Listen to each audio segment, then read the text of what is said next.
Bab 27. Di dalam rumah kayu, Rati harus berhadapan dengan 3 orang. Dengan sigap mereka menyerang Rati secara bersamaan. Rati yang dengan mudah membaca gerakan mereka, lalu melemparkan bubuk cabai ke arah mereka. Mereka terlihat kelengkapan mengucek mata. Tak butuh waktu lama, mereka dapat dihabiskan oleh Rati. Rati lalu mencoba membuka pintu itu, tapi terkunci. Dengan cepat Rati memeriksa, merogoh setiap kantong celana pada tubuh orang yang sudah terkapar. Akhirnya Rati menemukan kunci di salah satu kantong celana orang itu. Dia bangkit dan memasukkan kunci itu ke dalam lubangnya. Ceklek, pintu terbuka. Di dalam terbaring seorang wanita, tak sadarkan diri dengan tangan dan kaki terikat. Rati lalu mengeluarkan pisaunya, dan mulai memotong tali itu. Gadis itu sebaya dengan Rini. "Sein, cepat kemari bantu aku," panggil Rati. Hussein yang sedari tadi menjaga di luar, langsung masuk begitu mendengar suara Rati memanggil. "Tolong angkat wanita ini. Kita harus membawanya pergi dari sini," ucap Rati tanpa basa-basi lagi. Dengan sigap Hussein menggendong wanita itu. "Cepatlah. Orang-orang itu menunjuk ke sini," ucap sosok Lastri tiba-tiba muncul di antara mereka. Tanpa berlama-lama mereka pun segera pergi dari rumah kayu itu. Dari jauh terlihat cahaya obor mendekat. Sepertinya orang-orang itu ingin menjemput tumbal mereka. Rati dan Hussein segera masuk ke dalam rimbunan pohon karet. Mereka mengikuti sosok Lastri yang memandu jalan. Sementara Badira juga berjalan di belakang mereka dengan wujud harimaunya.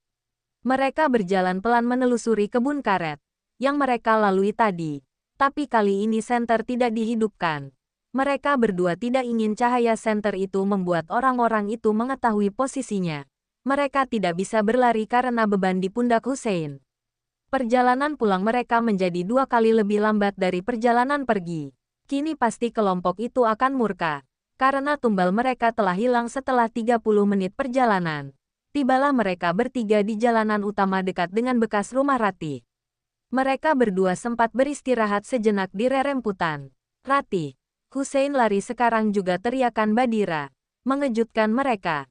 Padahal mereka baru saja berhenti mengambil nafas. Apalagi Hussein yang memang sangat lelah. Namun tak ada pilihan lain. Dia memaksakan dengkulnya untuk bangkit. Dengan sigap dan secepatnya mereka berdua lari menuju persawahan dekat sungai. Di belakang mereka telah tiba puluhan orang membawa obor. Langkah mereka yang lambat mungkin membuat mereka tersusul. Dipacu adrenalin tinggi. Kini Hussein dan Rati berlari sekuat tenaga. Tak peduli dengan gelapnya malam. Untungnya lampu jalan itu masih berfungsi. Walau tak semuanya hidup. Nafas sekian memberat. Langkah melambat seiring stamina yang menurun. Apalagi bagi Hussein yang menggendong beban berat di punggungnya. Namun tak menyurutkan langkah kaki mereka berdua berlari. Sampai tiba di ujung jalan. Mereka dihadang oleh sosok nenek-nenek yang tegak berdiri di jalan. "Sein, cepat lari bawa gadis ini ke hutan, ikuti Lastri. Sebisa mungkin. Aku akan menahan wanita tua itu," ucap Rati memerintah. "Tidak Rati. Bagaimana bisa aku meninggalkanmu? Adan menyuruhku menjagamu," ucap Hussein menolak. "Aku akan baik-baik saja. Aku bersama Badira akan menyusul." "Tidak usah khawatirkan aku Sein," ucap Rati mencoba meyakinkan Hussein. Padahal sebenarnya dia juga sudah pasrah. Namun lagi-lagi nalurinya memaksa untuk menyelamatkan gadis itu. "Tidak Rati, kita harus bersama. Aku tak ingin kau menjadi korban mereka." Lagi-lagi Hussein bersikeras. "Jangan pikirkan aku. Aku berjanji akan kembali. Aku tidak berencana mati di sini." "Cepatlah," Rati berteriak agar Hussein menurutinya. Dengan langkah yang tak secepat tadi, Hussein berlari melewati sosok nenek itu. Nenek-nenek itu membiarkan Hussein melewatinya. Tentu saja karena sejak awal Ratilah yang diincarnya. Kini Hussein menjauh, memasuki area persawahan.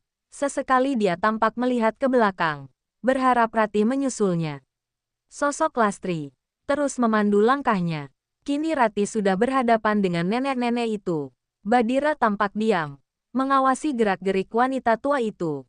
Salah satu kemampuan Badira adalah bisa menjadi tak terdeteksi oleh jin, dan Nyai Inggit itu sendiri. Badira sengaja membuat kehadiran yang tak terdeteksi. Namun dia masih bisa memberikan signal keberadaannya pada Rati. Rati juga menangkap energi Badira, yang berada di dekat jauh darinya. Hahaha, sudah kuperingatkan padamu waktu itu. Jangan ikut campur urusan kami, ucapnya Inggit penuh kemenangan. Jadi begini wujud aslimu. Inggit Widiarsi, balas Rati sengaja memancing. Hahaha, gadis tak tahu sopan santun. Beraninya kau memanggil namaku. Dengan mulut busukmu itu, tampaknya terpancing emosi. Tak usah mengajariku sopan santun, wahai nenek gila. Aku tahu siapa yang harus kuhormati. Seorang rendahan pemuja setan sepertimu. Tak pantas bicara sopan santun padaku. Kata-kata pedas Rati mampu membangkitkan emosi Nyai Inggit. Pantas saja ibumu itu keras kepala hingga akhir hayatnya. Ternyata itu semua menurun ke putrinya, hahaha. Lalu kau sendiri apa? Hanya wanita tua kesepian, yang sibuk mencari awet muda. Lebih rendah dari manusia manapun. Rati membalas dengan kata-kata lebih menyakitkan. Nyai Inggit, yang sudah gerah itu mendekat ke arah Rati, sambil melayangkan tangannya ingin menamparkan pipi Rati. Namun Rati yang sudah terbiasa dengan gerakan cepat, membuatnya dengan mudah menangkap tangan keriput itu. Dengar ya nenek tua, aku akan membunuh kalian semua, yang terlibat dalam kematian ibuku. Kehadiran kalian, yang hanya membuat petaka bagi kampung halamanku. Kalian penjajah tanah kami, dan memaksa kami untuk pergi. Kalian juga membakar satu-satunya peninggalan orang tuaku. Aku tidak akan pernah tinggal diam. Aku akan balas kalian semua, ucap Rati, dengan amarah yang memuncak di ubun-ubun. Ketakutan yang selama ini menggerogoti hatinya, kini hilang entah kemana. Yang ada hanya perasaan marah. Sudah cukup dia bersabar selama ini. Dari awal niatnya hanya ingin kembali ke kampung ini, dan mencari tahu. Lalu setelah itu mereka akan pergi, dan melaporkan ke Pak Hendarso. Namun seakan tak memberikan nafas, orang-orang ini tetap saja bernafsu untuk memburu dirinya dan adiknya, serta membantai kedua sahabatnya. Lama-lama dia gerah juga, puncaknya ketika rumahnya menjadi abu. Di situ benar-benar kesabarannya sudah habis.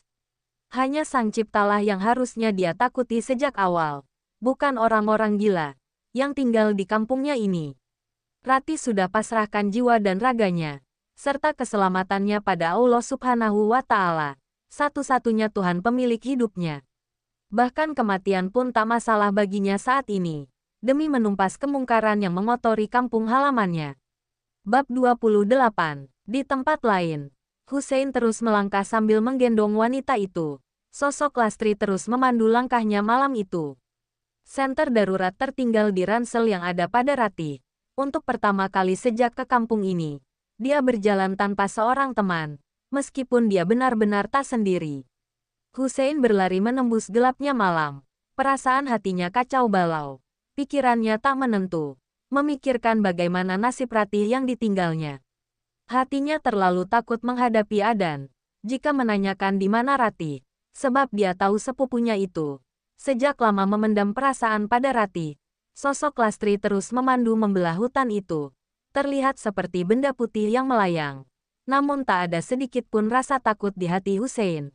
Dia lebih takut memikirkan nasib Rati sekarang.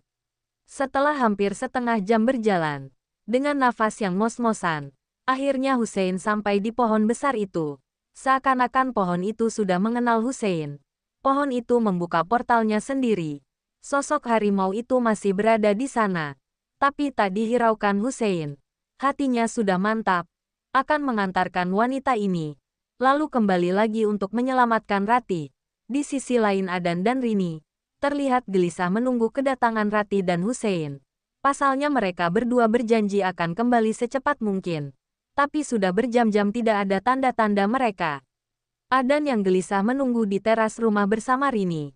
Lukanya sudah lebih membaik. Entah mengapa dia merasa lukanya lebih cepat membaik di malam ini. Adan termenung memikirkan gadis yang sudah lama dicintai itu.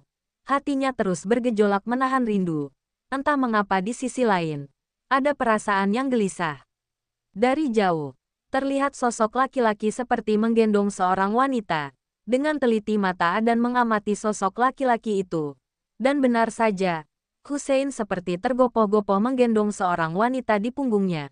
Wajah Hussein terlihat dibanjir peluh. Adan dan Rini yang melihat pemandangan itu, langsung menghampiri Hussein. Apa yang terjadi Sein? Siapa ini? Mana Ratih? Adan langsung memberondong Hussein dengan berbagai pertanyaan. Setelah Adan menyadari wanita itu bukan Ratih. Mana Kak Ratih Bang? Kenapa dia nggak kembali bersama Abang? Cecar Rini panik. Melihat kedatangan Hussein bersama wanita lain. Bukan kakaknya. Hussein terus diam. Memikirkan jawaban apa yang akan diberikan pada Adan dan Rini. Hatinya terlalu takut untuk menjelaskan semuanya. Hussein dengan diamnya memasuki rumah itu membaringkan sosok gadis itu. Terlihat tekuk gadis itu memar, seperti dihantam benda tumpul. Hussein dengan sigap memeriksa denyut nadinya, dan bersyukurnya gadis itu masih hidup. Hussein lalu mengambil air yang tersedia di botol, lalu menegaknya membasahi tenggorokannya yang kering sedari tadi. Maafkan aku dan Rin, saat kami berdua tiba di rumah kita, rumah itu telah dibakar menjadi abu. Saat itu arwah Lastri datang menemui kami, dan Hussein menceritakan semuanya, tanpa terlewat sedikit pun. Buff, satu pukulan sukses melayang ke wajah Hussein. Jadi kau meninggalkan Ratihah. Bagaimana kalau malam ini, dia yang dijadikan tumbal orang-orang sesat itu? Sein, Adan memegangi kepalanya menahan amarah di hatinya. Lalu ditariknya kembali kerah baju Hussein. Tangannya mengepel hendak melayangkan tinju ke wajah Hussein lagi. Melihat itu Rini buru-buru melerai Adan, yang hendak menghajar Hussein lagi. Rini dengan sigap membentengi tubuh Adan dengan tubuhnya. Udah bang, udah cukup. Kita cari solusinya bersama-sama ya. Rini mohon bang, Kak Ratih nggak selemah itu. Rini yakin Tuan Badira pasti melindungi Kak Ratih. Ucap Rini mencoba menenangkan suasana yang sudah kalut. Terlihat Hussein kembali bersiap-siap. Hussein mengambil tas kecil dan mengisinya dengan berbagai alat yang diperlukan. Tak lupa dia mengambil botol minum tadi, agar sekalian diisi pikirnya. Aku akan kembali ke sana dan aku harap masih sempat menyelamatkan Ratih. Maafkan aku dan aku tak menjaga istrimu dengan baik. Ucap Hussein hendak pergi, namun ditahan oleh Adan. Aku ikut Sein. Aku nggak akan tenang kalau harus menunggu di sini. Ayo kita bersama-sama mencari Ratih, ucap Adan ingin ikut. Tidak dan, kau belum sepenuhnya pulih. Sebaiknya tunggulah di sini. Aku akan membawa Ratih kembali. Hussein mencoba menolak Adan. Enggak Sein. Kali ini aku sendiri yang akan menyelamatkan istriku itu. Demi Allah, aku tak akan tenang bila menunggu di sini Sein. Adan terus memaksa untuk ikut. Melihat Adan yang menggebu ingin ikut, Hussein tak punya pilihan. Lagi pula, tidak ada waktu untuk berdebat. Sekarang keselamatan Ratih adalah prioritas utama mereka. Walaupun di sana Ratih tak sendiri, ada Badira bersamanya. Dan sampai sekarang pun Badira juga belum kembali. Mungkin itu artinya dia masih di sana mendampingi Ratih. Mungkin saja, aku juga akan ikut kalian, seru Rini. Walaupun dia terlihat yakin bahwa kakaknya Ratih baik-baik saja, namun tak mengelak bahwasanya dia juga takut kakaknya itu kenapa-napa. Dia tak ingin ditinggal oleh satu-satunya saudara yang dia miliki saat ini. Rini tak dapat membayangkan bila hal buruk terjadi pada kakaknya itu. Hatinya sama khawatirnya dengan Adan. Tidak Rini, kau tunggulah di sini. Rawatlah wanita itu. Aku dan Hussein akan membawa Ratih kembali, ucap Adan menolak. Adan benar Rin. Kau tinggallah di sini. Rawat wanita itu. Kalau kita pergi semua nanti wanita itu sadar. Dan bisa-bisa memakan makanan yang ada di sini. Ada sebotol lagi air. Dan sisa buah di sana. Kalian gunakanlah sebaik mungkin. Sampai kami kembali, ucap Hussein. Mencoba meyakinkan Rini. Bang, ku mohon berjanjilah. Bahwa kakak Ratih kembali. Ku mohon. Kembalilah kalian semua. Dalam keadaan selamat. Pertahanan Rini runtuh. Air mata yang sedari tadi ditahan kini membanjiri pipinya. Hatinya terlalu khawatir melepas semua orang yang bersamanya. Pikiran buruk menghantui kepala Rini. Bagaimana kalau mereka tak kembali? Bagaimana kalau terjadi sesuatu kepada Ratih? Batinnya berkecamuk. Melihat Rini yang menangis dengan sedihnya, Hussein kemudian memeluk gadis yang telah sah menjadi istrinya itu. Dia dekap tubuh kecil Rini. Lalu Hussein mengatakan, sudah, tenangkan dirimu. Abang berjanji akan kembali membawa Kak Ratih kembali. Yang terpenting sekarang, Rini bantu doakan kami. bantu kami dengan iringan doamu yang tak putus-putus. Insya Allah, pasti Allah akan mengabulkan, ujar Hussein sembari memberi kecupan di kening Rini. Rini hanya mengangguk. Dalam hatinya yakin, pasti mereka akan kembali dalam keadaan selamat. Dalam hatinya tak henti-hentinya melafazkan doa keselamatan untuk kakaknya dan juga Hussein dan Adan. Hussein dan Adan lalu melangkahkan kaki meninggalkan rumah itu, menuju ke arah pohon besar itu. Seakan mereka sudah mempunyai akses untuk keluar masuk alam itu, pohon itu kembali membuka portal untuk ke alam manusia. Mereka berdua keluar dari alam jin. Terlihat sosok Lastri dan harimau itu seperti menunggu mereka. Astagfirullahalazim Sein. Pekik Adan saat melihat dua penampakan sekaligus. Hewan buas yang berukuran cukup besar. Arwah wanita transparan melayang-layang dengan kaki tak menapak ke tanah. Tenang Dan. Ini Lastri yang aku ceritakan tadi. Sedangkan ini harimau teman istrimu itu. Mereka tidak akan menyakiti kita. Ayo cepat Hussein menjelaskan kepada Adan. Dia sudah bercerita tentang Lastri, tapi lupa menceritakan sosok harimau yang menunggu di pohon besar itu. Keduanya lantas membelah hutan lebat malam itu. Sebelum tengah malam, mereka harus menemukan Ratih. Dengan senter cadangan Hussein dan Adan mempercepat langkahnya. Anehnya harimau itu mengikuti mereka berdua, seakan-akan tahu apa tujuan mereka keluar hutan ini. Bab 29. Di tempat lain, Ratih yang berhadapan dengan Nyai Inggit, kini dalam posisi tak menguntungkan. Orang-orang yang sedari tadi mengejar mereka kini semakin mendekat. Pak Ridwan terlihat memimpin rombongan orang-orang itu. Nyai Inggit yang terlihat kedatangan mereka, mengubah kembali penampilannya. Dia perlahan-lahan memudah. Kulitnya seolah-olah beregenerasi kembali. Tubuhnya yang bungkuk kembali tegak. Tak butuh waktu lama. Kakdes Ridwan dan orang-orang itu telah sampai. Bagus Nyai telah menangkap wanita ini. Ayo seret wanita ini jadikan dia persembahan untuk tuan kita malam ini. Teriaknya memerintah pengikutnya. Nyai Inggit mendekat ke arah wajah Ratih, menggumamkan mantra yang entah apa artinya, lalu meniupkan ke wajah Ratih. Seketika itu, mata Ratih mendadak berat seakan-akan mengantuk sekali. Tak butuh lama Ratih pun tak sadarkan diri. Orang-orang itu, dengan sigap membopong tubuh Ratih, membantu tubuh itu ke suatu tempat. Bangun Ratih. Sebuah suara yang tak asing terdengar berbicara telinganya. Ratih pun tersentak.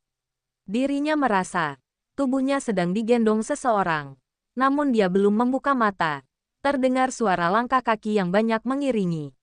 Dia terbangun di tengah-tengah perjalanan. Ratih sengaja melemaskan tubuhnya. Seolah-olah dia masih belum sadar. Dia memikirkan apa yang akan dilakukan selanjutnya. Ratih merasakan bagian belakang tubuhnya. Ternyata ranselnya masih menyangkut di sana. Setelah berapa lama, tibalah orang-orang itu di rumah kepala desa itu.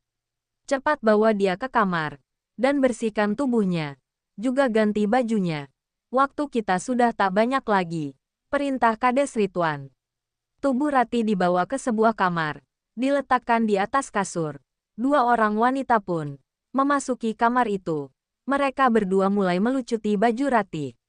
Tak ingin menyia-nyiakan kesempatan ini, Ratih lalu menendang tubuh wanita yang berusaha membuka bajunya itu.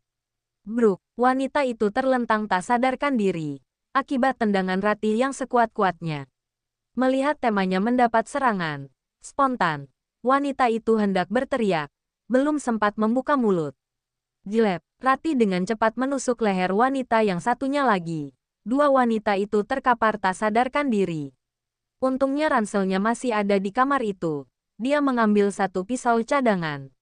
Dan tak lupa mengambil air rukiah tadi. Untungnya masih ada tersisa setengah botol lagi. Entah ide dari mana ditenggaknya air itu. Meskipun rasanya sangat asin, dia tidak peduli. Lalu sisanya disiramkan ke seluruh tubuhnya. Setelah itu, dia kembali menggendong ranselnya dan menyiapkan pisau di kiri kanan tangannya. Kemudian Ratih membuka pintu kamar itu.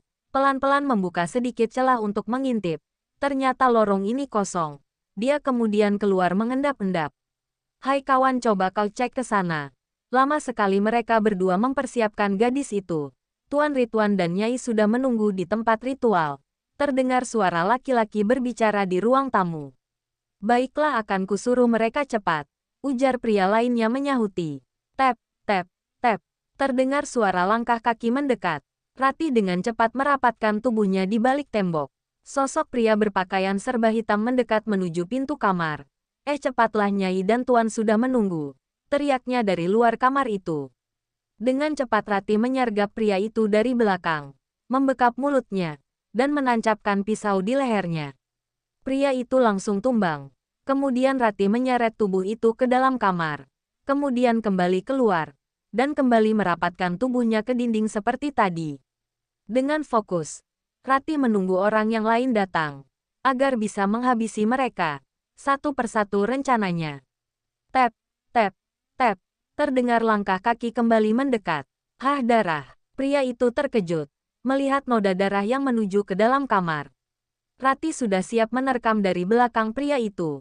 Jelek, satu tusukan pisau kembali mendarat, tepat di leher pria itu. Pria itu langsung tersungkur. Tak ingin membuang-buang waktu, Rati pun harus mencari jalan keluar rumah. Dia mengendap-endap, menuju ke arah pintu belakang melewati dapur. Dirinya teringat akan tujuan awal, bahwa untuk mengambil persediaan makanan. Namun sekarang tidak ada waktu. Dia harus segera bergegas pergi dari sini. Ada sebuah pintu di sudut dapur. Diyakini itu adalah pintu belakang. Diputarnya gagang pintu itu. Ternyata terkunci. Gagal sudah rencana Rati melarikan diri dari pintu belakang. Sial, apa yang harus kulakukan sekarang? Katanya dalam hati. Tak ada pilihan lain. Rati pun kembali mengendap-endap ke depan, menuju ruang tamu. Mengintip berapa orang yang berjaga di luar. Terlihat beberapa orang berjaga di luar. Rati tak bisa memastikan beberapa orang jumlahnya. Dirinya tak leluasa mengintip. Tak apa Rati, aku akan meminjamkan kekuatanku. Suara bisikan Badira terdengar di telinga tiba-tiba. Tiba-tiba tubuh Rati terasa panas, terutama di bagian tengkuk. Seakan-akan ada yang menyirami ubun-ubunnya dengan air hangat. Pemandangannya terasa lebih terang. Gerakan tangannya seakan ringan. Setiap anggota tubuhnya terasa ringan, adrenalin serasa terpacu. Merasakan sensasi aneh di tubuhnya, Rati pun bangkit dari persembunyiannya. Dia berlari ke arah teras. Menghitung sekitar 20-an orang pria berjaga di halaman. Anehnya Rati merasa gerakan langkah mereka sangat lambat. Atau dia yang kecepatannya meningkat. Penglihatannya terasa bisa menangkap pergerakan mereka. Wush, Rati melesat kencang ke arah musuh. Matanya membidik ke arah titik vital. Serit, satu sayatan pisau sukses mengiris leher musuh. Bagai mendapat kekuatan super. Rati merasa ini sangat mudah. Apalagi matanya dengan mudah membaca setiap gerakan musuh. Jilep, jilep, wis, buff. Rati menendang, menusuk, menyayat semua titik vital musuh dengan cepat. Dalam hitungan menit, semuanya ambruk. Para jin yang berjaga tidak tinggal diam. Bermunculan sosok-sosok hitam bermata merah dari kegelapan. Sosok-sosok itu mengepung Rati di tengah-tengah. Rati yang melihat para jin itu mendekat, langsung melantunkan ayat-ayat Al-Quran yang diajarkan gurunya, Kiai Ahmad dulu. Dengan cepat, sosok itu mengulurkan tangan, hendak mencengkram leher Rati. Zraash! Seperti kilatan petir kecil menyambar sosok jin itu. Rupanya air ruqyah yang membasahi tubuhnya menjadi tameng untuknya. Rati, aku tidak bisa lama-lama dalam tubuhmu. Bisa-bisa nanti tubuhmu akan merasakan kelelahan. Dan bahkan bisa tak sadarkan diri. Inilah resiko bila aku meminjamkan kekuatanku. Lari-lari cari tempat yang aman. Kau akan segera pingsan, ucap Badira memperingatkan. Tapi Badira, bagaimana dengan jin-jin ini? Kita terkepung. Tak apa mereka tidak bisa menyentuhmu. Karena air ruqyah itu. Sekarang cepatlah lari. Dengan sigap Rati berlari, menembus tubuh-tubuh hitam yang berdiri di hadapannya. Zraash! Jin-jin yang ditabrak Rati seketika terpental namun masih bisa bangkit dan mengejar. Rati teringat dengan surau tempo hari. Rati segera berlari secepat kilat. Dengan Badira masih di tubuhnya meninggalkan gerombolan jin yang mengejar di belakang. Tak butuh waktu lama Rati sampai di surau itu. Bergegas mencari kunci di atas pintu dan membukanya. Pintu surau terbuka. Rati masuk ke dalamnya dan seketika tumbang tak sadarkan diri. Badira kemudian keluar dari tubuh Rati. kembali berubah dalam wujud harimaunya, menghadang sosok jin-jin yang mengejar Ratih tadi. Badira langsung menghajar para jin-jin itu. Sempat beberapa kali tersudut, namun Badira masih bangkit dan menggigit leher jin itu, hingga kepala jin itu terpenggal. Jin itu lebih kuat dari kemarin. Badira terlihat kewalahan melawan 10 jin sekaligus. Namun demi melindungi Ratih, dia tak boleh kalah. Luka demi luka mulai menghiasi tubuh Badira. Namun dengan mengerahkan kekuatannya, Badira mampu mengalahkan jin itu. Dengan memegangi dadanya, Badira pun masuk ke dalam surau merebahkan tubuhnya. Di samping tubuh Ratih, pertarungan secara gaib ini menguras banyak energinya Badira. Bab 30. Sementara di tempat yang berbeda, Hussein dan Adan terus berjalan menuju tempat di mana terakhir kali Ratih berada. Mereka melangkah dengan cepat, diikuti sosok Lastri dan harimau. Itu tak banyak bicara. Mereka terus fokus berjalan, menelusuri gelapnya malam. Dalam hati Adan, dia sangat mengkhawatirkan Ratih. Dia takkan mampu membayangkan jika Ratih menjadi tumbal persembahan untuk Raja Jin itu. Sementara Hussein sangat merasa bersalah meninggalkan Ratih di sana. Namun di satu sisi, dia tak punya pilihan. Dia harus menyelamatkan gadis yang akan menjadi tumbal itu. Namun hati mereka berdua masih tenang, karena Ratih bersama Badira. Bagaimanapun Badira akan tetap mendampingi Ratih. Dan kalau terjadi sesuatu pada Ratih, pasti Badira sudah kembali dan mengabarkannya. Namun saat ini Badira pun belum kembali. Itu artinya kemungkinan Ratih masih hidup, pikir mereka berdua. Sungai kecil itu pun diseberangi. Tinggal menuju persawahan. Dan mereka pun akan semakin dekat dengan tempat terakhirnya Ratih berada. Harimau hutan itu pun seolah-olah mengerti dengan apa yang terjadi, seperti ingin membantu mereka. Setelah beberapa lama kemudian, tibalah mereka di persawahan. Namun dilihat dari kejauhan, tempat itu sudah sepi. Dan Hussein pun berlari kecil menuju tempat itu. Dengan nafas yang terengah-engah, mereka pun terus mempercepat langkah, berharap di ujung jalan sana masih bisa melihat tanda-tanda keberadaan Ratih. Sampailah pada akhirnya, mereka di penghujung jalan itu. Sial, kita terlalu lambat, Sein, teriak Adan frustasi. Tenanglah Dan, aku yakin Ratih pasti baik-baik saja. Sekarang kita harus tenang dulu, ucap Hussein, mencoba menenangkan Adan. Tenanglah kalian berdua. Aku akan coba mencari keberadaan Ratih. Sementara itu, kalian berjalanlah menuju pusat kampung ini. Aku akan menemui kalian lagi jika sudah menemukan lokasi Ratih, ucap Lastri. Sosok Lastri pun menghilang dari pandangan. Adan dan Hussein memutuskan bergerak menuju pusat kampung itu, yang di dekat persimpangan yang ada suraunya. Karena di sanalah rumah-rumah penduduk yang berdiri lebih banyak, sedangkan sisanya berjarak cukup berjauhan seperti rumah Ratih. Cukup jauh jarak yang ditempuh bila berjalan kaki. Namun Adan dan Hussein tak mau berhenti. Bagi mereka saat ini menyelamatkan Ratih adalah tujuan utama. Sebab jam sudah menunjukkan hampir tengah malam, artinya ritual itu akan segera dilaksanakan. Di tempat ritual, Ridwan dan Inggit menunggu orang-orang yang akan membawa Ratih. Sudah hampir masuk waktu. Namun orang-orang suruhannya belum datang juga. Kenapa lama sekali mereka, ucap Ridwan kesal. Pasti terjadi sesuatu. Harusnya kau tunggu di sana tadi, Ridwan, kesal Nyai Inggit. Di sana sudah 25 orang berjaga, Nyai. Sangat tidak mungkin gadis itu bisa melawan mereka. Juga jin-jin suruhanmu pun berjaga di sana. Tidak ada celah bagi gadis itu untuk kabur.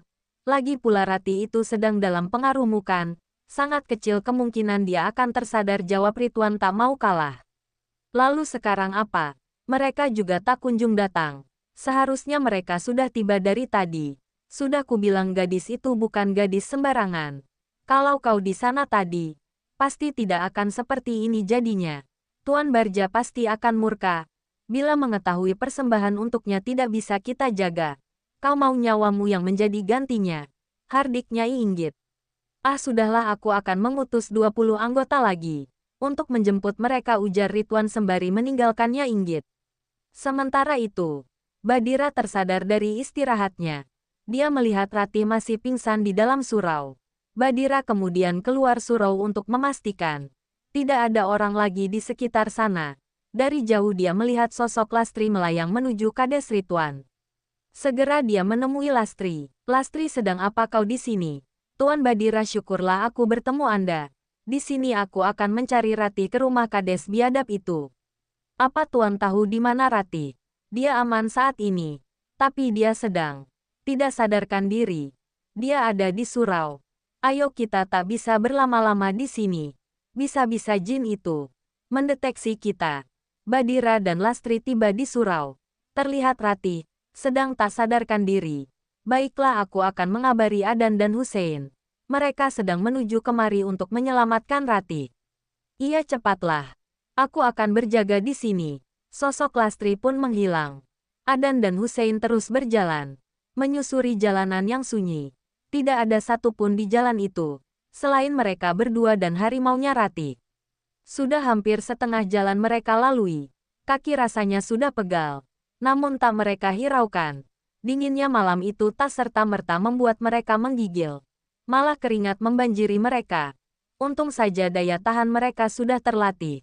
Kalau tidak mereka pasti akan bergerak lamban. Dari kejauhan terlihat sosok putih yang mendekat. Tak salah lagi. Itu sosok Lastri. Hussein dan Adan buru-buru mempercepat langkah mereka. Lastri, bagaimana, apa kau sudah menemukan Rati? Tanya Adan tak sabar. Meskipun jarak mereka belum dekat, Rati ada di surau bersama Tuan Badira. Tapi kondisinya tidak sadarkan diri. Sebaiknya ayo cepat. Sebelum orang-orang itu menemukannya di sana, tanpa banyak bertanya lagi, Adan dan Hussein pun segera berlari. Terutama Adan, yang tak menghiraukan sakit lukanya. Kini mereka berlomba dengan waktu. Di tempat lain, anak buah Kadek Rituan mulai bergerak, menuju ke rumah Kades Rituan. Sial, orang-orang itu mulai berdatangan lagi, gumam Badira, yang merasakan energi orang-orang yang sudah tiba di rumah Kades Rituan. Lihat mereka semua tewas. Ayo berpencar cari gadis itu. Dia pasti masih di sekitar sini. Perintah salah seorang tersebut. Orang itu lalu mengambil ponsel dari sakunya dan melaporkan temuannya pada bos. Halo Tuan. Semua orang kita tewas. Gadis itu melarikan diri. Apa? Melarikan diri? Bagaimana bisa? Ia mengalahkan orang sebanyak itu. Pasti dia tidak sendiri, tunggu di sana. Aku akan segera ke sana. Suara Kades Rituan terdengar kesal. Aku akan ke sana. Gadis itu berhasil kabur. Dan orang-orang kita semua terbunuh. Lapor Kades Rituan kepada Nyai Inggit. Kau sudah kuingatkan padamu Rituan. Jangan anggap remeh gadis itu. Segera temukan dia. Aku sendiri yang akan menyeretnya ke altar persembahan, ucap Nyai Inggit kesal. Adan dan Hussein telah sampai di dekat surau. Saat akan melangkah mereka melihat 5 orang mendekat. Sialnya mereka terlihat oleh orang-orang itu. Adan, mereka melihat kita. Enggak ada pilihan Sein. Kita harus melawan. Adan. Hussein pun bersiap-siap mulai mengambil pisau yang diselipkan di pinggang mereka. Orang-orang itu juga mendekat sambil mengancungkan golok andalan mereka. Tanpa berlama-lama lagi, orang-orang itu pun menyerang Adan dan Hussein. Tanpa dapat dihindari terjadilah pertarungan 2 vs 5. Dengan Adan yang masih terluka, namun tak dibawa rasa. Sialnya dengan kondisi Adan yang kurang prima, Adan tidak bisa bertarung dengan maksimal. Berkali-kali dia hampir terkena tebasan golok. Untung saja refleks mengelaknya bagus. Adan dan Hussein terpojok. Orang-orang ini sepertinya paham akan bela diri. Tidak seperti orang-orang yang kemarin. Tendangan dan pukulan Adan dan Hussein beberapa kali bisa mereka elakkan. Apalagi kali ini mereka kalah jumlah. Gegeger. Harimau itu tiba-tiba muncul dan mencabik orang-orang itu. Harimau itu membantu mereka dalam pertarungan. Adan dan Hussein sangat terbantu dan dapat membalikkan keadaan. Dan kini orang-orang itu tumbang dengan kondisi mengenaskan. Adan dan Hussein tak membuang banyak waktu. Mereka berdua lari menuju surau dan masuk ke dalamnya. Terlihat Rati berbaring tak sadarkan diri. Rati, Rati, bangunlah, ujar Adan memeluk tubuh Rati dan menepuk pelan pipinya. Gimana nih Sein? Rati nggak sadar juga, ucap Adan terlihat panik, sambil memeluk tubuh Rati. Tenang Dan, tenang dulu. Rati akan baik-baik saja, ujar Hussein mencoba menenangkan Adan. Sejujurnya Hussein pun tak tahu harus berbuat apa. Rati baik-baik saja. Dia hanya pingsan setelah aku meminjamkan kekuatanku tadi. Tubuhnya belum biasa menerima kekuatanku. Dia akan sadar dalam beberapa hari. Tapi tenanglah. Kondisinya baik-baik saja, ucap Badira yang tiba-tiba muncul di dalam surau. Bab 31. Ses dan diamlah. Hussein menempelkan jari telunjuknya di bibirnya. Telinganya seperti menangkap suatu suara. Mereka datang lagi. Kali ini Ridwan sendiri yang turun tangan. Aku bisa merasakan kehadiran mereka. Jumlah mereka tak bisa kupastikan. Yang pasti banyak sekali, ucap Badira. Kita terjebak, Sein, ucap Adan dengan suara berbisik. Suara langkah kaki terdengar di jalanan kampung. Orang-orang itu berpencar menjadi beberapa kelompok. Jelas bila mereka memaksakan bertarung pun, pasti akan kalah. Apa yang harus kita lakukan, Badira? Tanya Hussein tampak panik. Baru kali ini Hussein begitu panik. Biasanya dialah yang paling tenang dalam situasi apapun. Tapi kali ini, seakan-akan, sudah tak ada jalan keluar. Mereka melawan pun akan sia-sia. Sebisa mungkin aku akan menutupi energi keberadaan kalian. Sembunyi saja di surau ini. Sampai situasi aman. Aku yakin mereka akan kembali ke bukit sana, ucap Badira. Aku akan pergi dulu dari sini. Kemungkinan energiku bisa mengundang jin-jin itu menuju kemari.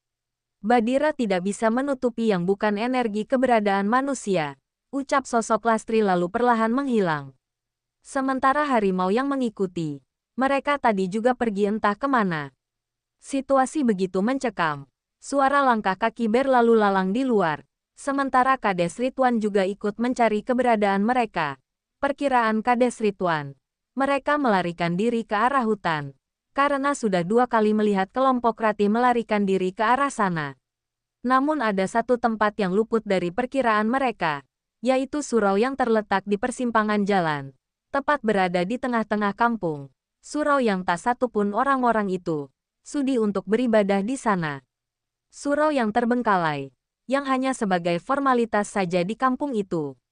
Namun surau itulah yang melindungi Rati, Adan dan Hussein.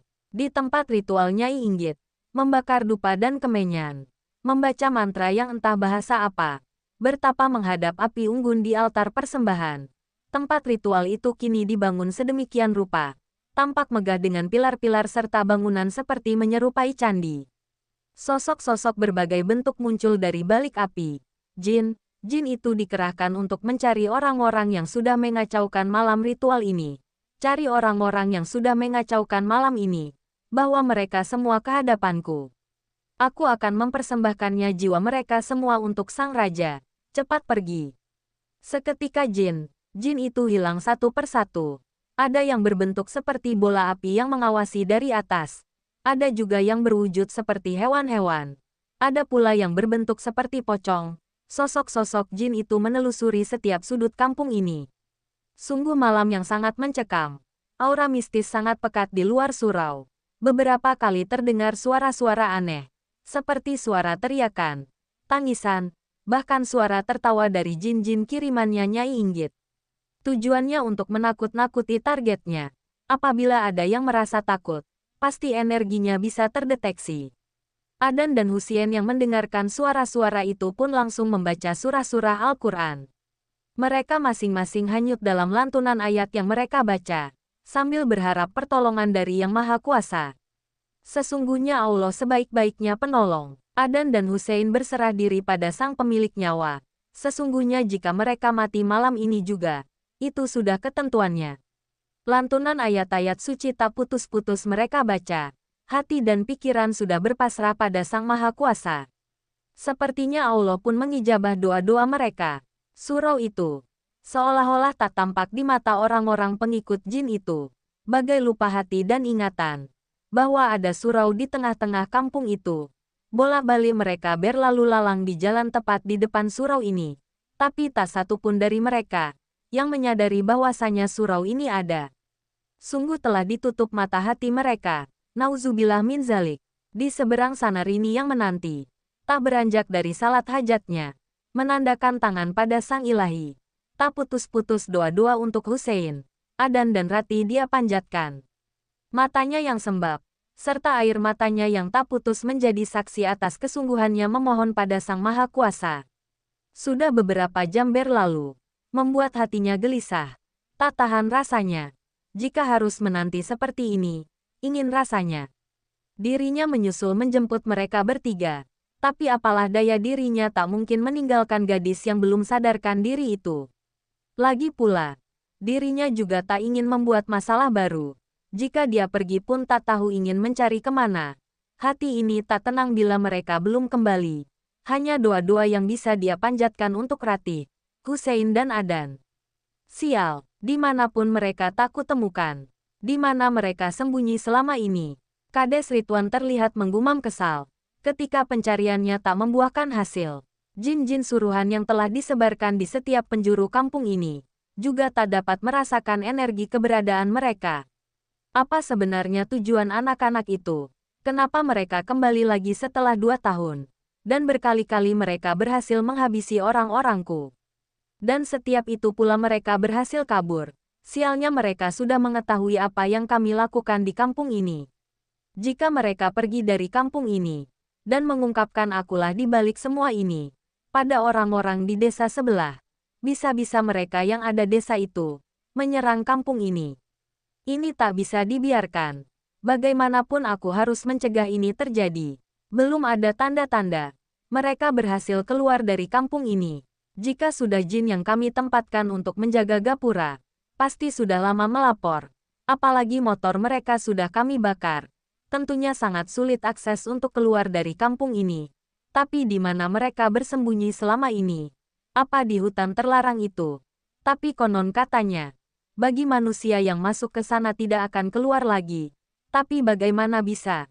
Mereka bisa keluar masuk hutan itu dengan mudah.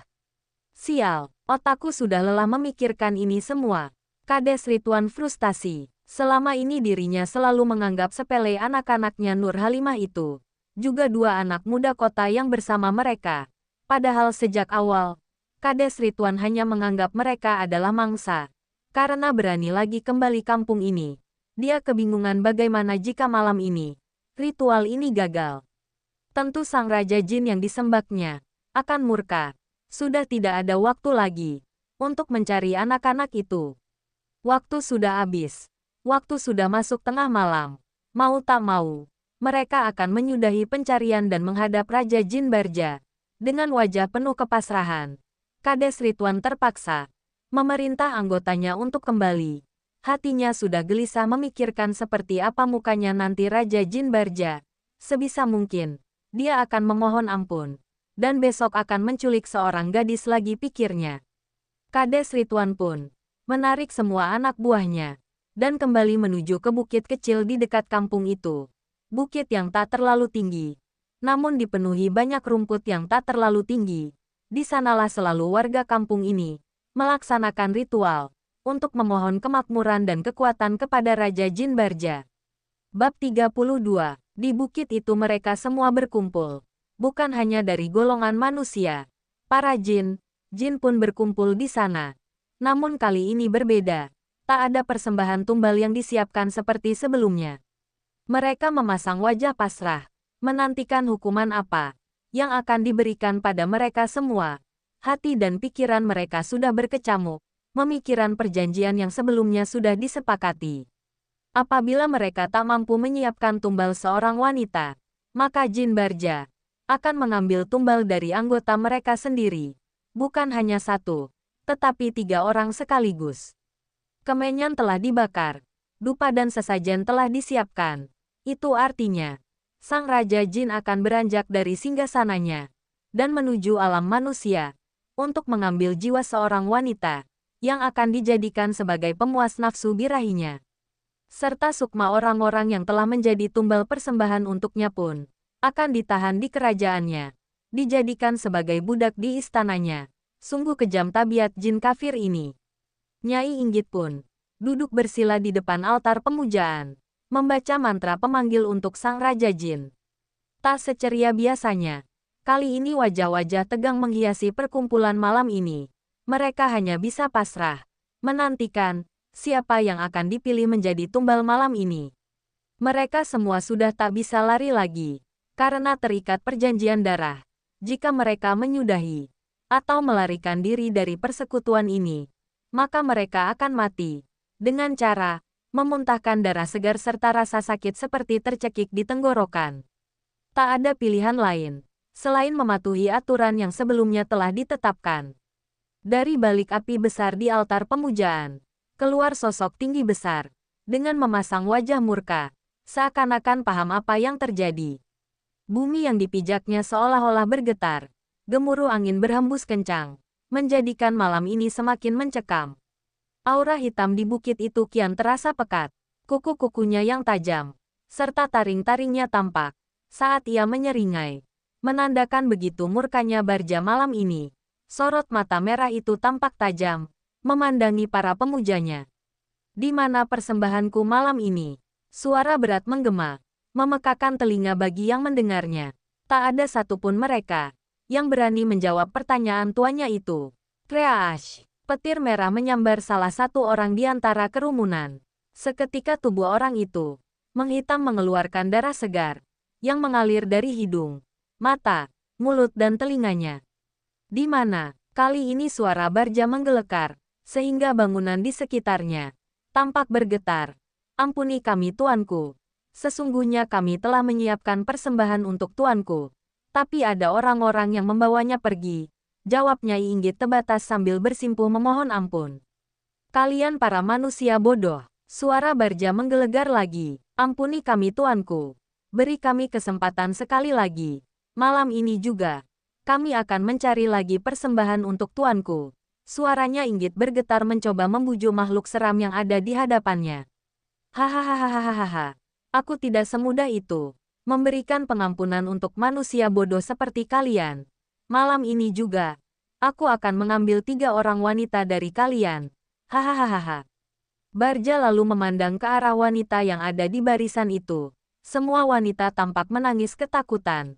Suami-suami mereka memeluknya dengan erat. Barja lalu memerintahkan pasukan jinnya untuk menyeret tubuh Tini, Wati, dan Eni. Wanita-wanita pendatang yang ikut bergabung dengan suaminya ke pemujaan ini. Tidak, jangan. Ampuni saya tuan. Ampuni saya tolong jangan saya. Teriakan ketiga wanita itu. Melengking memohon ampun. Suami-suami mereka mencoba menahan tubuh-tubuh istrinya. Namun kekuatan mereka tak sebanding dengan jin suruhan Barja. Tangis para suami dan istri yang dipisahkan itu melengking menggema ke seluruh bukit. Berulang-ulang kali mereka memohon ampun, namun tak dihiraukan Barja. Mereka yang menyaksikan hanya bisa diam, tak ingin menolong sesamanya. Hahaha. Tawa Barja menggelegar melihat manusia-manusia yang bersujud menyembahnya. Darah segar keluar dari masing-masing mulut para suami yang mencoba menolong istrinya. Barja tak menolerir sikap para suami yang dianggap membangkang perintahnya. Tak lama kemudian 3 laki-laki itu menggelepar memegang leher mereka masing-masing. Gege grok-grok, suara mereka menahan rasa sakit di tenggorokan yang tak tertahankan. Beberapa saat kemudian, 3 laki-laki itu pun tak bergerak lagi. Darah segar keluar mengalir dari telinga, mata, hidung. Mereka bertiga tergeletak dengan mata terbuka sambil memegangi leher. Sungguh pemandangan yang mengerikan. Menyaksikan pemandangan itu, semua orang-orang itu pun bersujud memohon ampun pada Barja. Ampuni kami wahai Tuan, ampuni kami. Serentak semua orang yang hampir ratusan jumlahnya bersujud memohon ampun pada jin. Nauzubillahi min dzalik. Pemandangan ini membuat Barja merasakan seakan-akan dirinya adalah Tuhan sang pemilik nyawa manusia. Manusia yang bersujud kepadanya saat ini. Barja pun kembali pada 3 wanita di hadapannya. Dengan brutal Barja menelanjangi wanita-wanita itu, menjilati tubuh wanita itu, lalu memperkosa 3 wanita itu. Secara bergiliran, wanita-wanita itu berteriak-teriak kesakitan, memohon-mohon ampun pada Barja, juga pada orang-orang yang menyaksikan mereka. Bukannya mereka kasihan, malah orang-orang anggota sekte itu terpancing nafsu binatangnya. Mereka malah mencumbu satu sama lain dan melakukan persetubuhan massal. Bak binatang. Meskipun ada beberapa mayat tergeletak mengenaskan di sana, mereka seakan tak melihat itu. Sungguh buta mata dan hati mereka semua. Mereka terus memacu tenggelam dalam kenikmatan. Tapi hal itu tidak berlaku untuk ketiga wanita yang digagahi Barja. Bukan kenikmatan yang mereka rasakan, malah kepedihan dan kesakitan yang luar biasa. Pada organ vitalnya, teriakan, erangan serta rintihan mereka membuat Barja semakin bernafsu untuk bergantian memacu ketiga wanita itu. Darah-darah segar mengalir dari masing-masing alat vital mereka yang robek akibat ulah Barja. Sungguh mereka tak menyangka akan merasakan di posisi gadis-gadis yang jadi persembahan untuk Barja selama ini. Wanita-wanita di dalam sekte inilah yang menjebak dan merayu gadis-gadis yang akan dijadikan untuk tumbal persembahan. Tetapi saat ini, mereka juga merasakan sakitnya digagahi jin yang begitu kejam ini. Tangis penyesalan akan dosa-dosa mereka selama ini sudah tak ada artinya lagi. Bahkan dengan menyesal tidak akan bisa menyelamatkan mereka dari keadaan ini. Suara-suara tangis kesakitan itu perlahan-lahan hilang satu persatu. Wajah-wajah ketiga wanita ini tampak pucat. Mereka tak sadarkan diri tubuh mereka perlahan-lahan menyusut kurus. Energi kehidupan mereka pun satu persatu diserap oleh Barja. Senyum kepuasan terukir di bibir bertaring itu. Barja tampak begitu puas atas ketiga hidangan malam ini. Malam itu, semua manusia-manusia menyembah Barja, larut dalam kenikmatan nafsu birahi. Biasanya saat malam pemujaan, para warga kampung ini akan berada di atas bukit sepanjang malam. Bab 33. Sementara itu di dalam surau, Adan dan Hussein sudah tak mendengar suara apa-apa lagi di luar. Orang-orang itu telah pergi menuju bukit. Mereka sudah pergi. Pasti mereka sedang berkumpul di bukit itu. Sebaiknya kalian pergi meninggalkan kampung ini malam ini. Jika mereka sudah melakukan ritual itu, kekuatan mereka menjadi tak masuk akal. Mereka bisa kebal terhadap senjata, dan tenaga mereka akan bertambah berkali-kali lipat. Lagi pula gadis yang kalian selamatkan itu butuh pertolongan, ucap Badira memberi saran. Sein, sebaiknya kamu jemput Rini dan gadis itu. Kita harus pergi dari kampung ini. Kita harus cari bantuan. Situasi ini udah nggak bisa kita hadapi sendiri, ujar Adan. Baiklah Dan, kamu tunggu di sini. Aku akan jemput Rini dan gadis itu, jawab Hussein. Hussein pun bersiap-siap, mengendap-endap keluar surau sampai akhirnya tiba-tiba. Suara deru mobil terdengar dari arah rumah Pak Kades, menuju ke jalan dekat surau. Hussein yang mendengar itu, langsung bersembunyi kembali masuk ke dalam surau. Dan, suara mobil dan Huein dengan nada berbisik. Iya Sein, aku juga dengar. Siapa itu? Apakah Kades Rituan? Adan yang bertanya-tanya.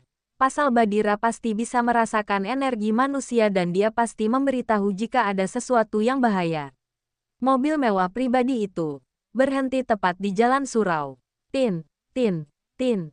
Klakson mobil itu berbunyi 3 kali. Tak lama seorang lelaki agak kurus keluar dari mobil dan melangkah menuju halaman surau.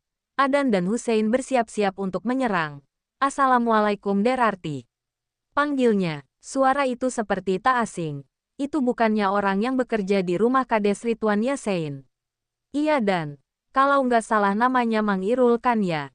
Ucap Hussein terheran-heran. Assalamualaikum, ucap Mang Irus sekali lagi. Adan dan Hussein lantas keluar dari surau dengan waspada. Waalaikumsalam, jawab Adan dan Hussein secara bersamaan. Kalian Hussein dan Adan kan? Neng Ratih mana? Ayo kalian harus pergi dari kampung ini malam ini. Tuan lagi di bukit, ayo cepat naik ke mobil. Perintah pria paruh baya itu. Tetapi Mang, udah kalian tenang saja. Amang bukan bagian dari mereka. Nanti Amang ceritakan semua. Ayo cepat naik, ucap Bang Irul meyakinkan. Tapi Mang Rini, istri saya, masih ada di hutan bersama gadis yang tadi saya tolong, jawab Hussein. Ya sudah, kita jemput dulu. Ayo cepat saya antar ke ujung jalan. Mereka berdua pun buru-buru masuk ke dalam mobil, sambil Adan menggendong tubuh Ratih yang masih pingsan. Mang Irul langsung tancap gas menuju ujung jalan di kampung ini. 10 menit kemudian tibalah mereka di penghujung jalan yang dimaksud. Hussein pun turun dari mobil dan langsung berlari menuju hutan. Hussein terus mempercepat langkahnya menuju tujuan, membelah malam yang mencekam itu sendirian. Rini duduk di samping gadis yang terbaring itu. Gadis yang umurnya terlihat tak beda jauh dengan dirinya. Namun belum juga sadarkan diri. Betapa beruntungnya gadis malang ini. Bisa selamat dari orang-orang pemuja jin itu. Sudah banyak korban-korban gadis yang tak bersalah, yang menjadi tumbal persembahan Raja Jin itu. Assalamualaikum. Rini tersentak dari lamunannya. Suara laki-laki yang amat dikenalnya itu membuat Rini langsung bangkit dari duduknya. Dia langsung berjalan menuju pintu. Terlihat Hussein di ambang pintu dengan nafas yang terengah-engah. Waalaikumsalam Bang Hussein. Mana Kak Rati dan Bang Adan? Tanya Rini dengan wajah cemas. Mereka menunggu di ujung jalan. Ayo kita harus meninggalkan kampung malam ini. Nanti kan ku jelaskan semuanya Rin. Ayo cepat susun barang-barang kita. Perintah Hussein. Rini pun tak bertanya lagi. Dia lantas menyusun semua barang-barang. Sementara Hussein menggendong kembali gadis itu. Sudah Rin. Nggak ada yang tertinggalkan. Sudah Bang Sein. Tidak ada. Udah Rini susun semua. Ya udah ayo cepat. Mereka berdua pun berjalan menuju pohon yang menjadi pintu menghubungkan dua alam itu. Rini mengikuti langkah Hussein dari belakang, membelah kembali hutan yang lebat itu. Adan yang menunggu di dalam mobil bersama Mang Irul terlihat tak melepaskan pandangannya ke arah jendela mobil. Dirinya tak bisa tenang jika Hussein dan lainnya belum terlihat. Jarak sungai dan hutan membutuhkan waktu 1 jam bila berjalan santai. Tentu saja bukan waktu sebentar bagi Hussein untuk menjemput Rini dan gadis itu. Belum lagi beban yang dibawa Hussein pasti akan memperlambat mereka. Hampir 2 jam menanti. Tak lama kemudian mata Adan membulat, menyaksikan sosok yang dinantikan muncul dari arah persawahan. Hussein dan Rini langsung memasuki mobil, yang sudah diputar balik oleh Mang Irul sedari tadi. Kak Rati, ya Allah Kak Rati kenapa bang? Pekik Rini, melihat kakaknya tak sadarkan diri. Tenang Rin, Rati gak apa-apa, cuman pingsan aja. Nanti ku jelaskan ujar Adan menenangkan Rini. Mang Irul pun langsung melajukan mobil itu. Untungnya malam ini, kampung ini benar-benar sunyi. Tak terlihat orang-orang berpakaian hitam-hitam berkeliaran seperti biasanya. Tak lama berkendara mobil itu sampai di gapura kampung itu. Hati mereka masing-masing terasa lega. Mang, kenapa Mamang tahu kalau kami ada di surau itu? Tanya Adan memecah keheningan di dalam mobil. Mamang lihat Neng Rati berjalan masuk ke dalam surau. Makanya Mang samperin jawab Mang Irul. Mamang kenapa mau nolong kita? Kenapa Mamang nggak ikut bergabung bersama mereka? Katanya Hussein yang duduk di kursi depan, di samping Mang Irul. Sebenarnya dulu, saya dan ayahmu serta bapaknya Rati itu berteman dekat, karena kami sama-sama tumbuh di kampung ini. Saya kenal betul bapaknya Rati. Beliau sering beberapa kali membantu saya. Saya juga sangat menyesal tidak bisa menolong ibu kalian saat itu. Sudah beberapa kali saya membujuk Tuan Kades agar melepaskan Bu Nur, tetapi beliau tak mau mendengarkan saya. Dan saya tidak ikut bergabung bersama mereka karena memang sedari awal tidak ingin. Berulang kali Kades Ridwan dan Nyai membujuk saya, mengiming-imingi saya dengan harta kekayaan. Tetapi saya tak tertarik. Saya hanya duda tanpa anak, dan hidup sebatang kara. Kades Ridwan tak memaksa saya lagi, dia membiarkan saya hidup mengabdi untuknya. Tapi lama-kelamaan saya malah merasa berdosa. Saya tutup mata dan telinga dengan apa yang dilakukan majikan saya selama ini. Rasa bersalah yang tak bisa menolong istri sahabat saya sendiri, juga menghantui saya selama ini. Itulah kenapa saya melakukan sampai sejauh ini. Mungkin ini terakhir kalinya saya bisa berbuat baik.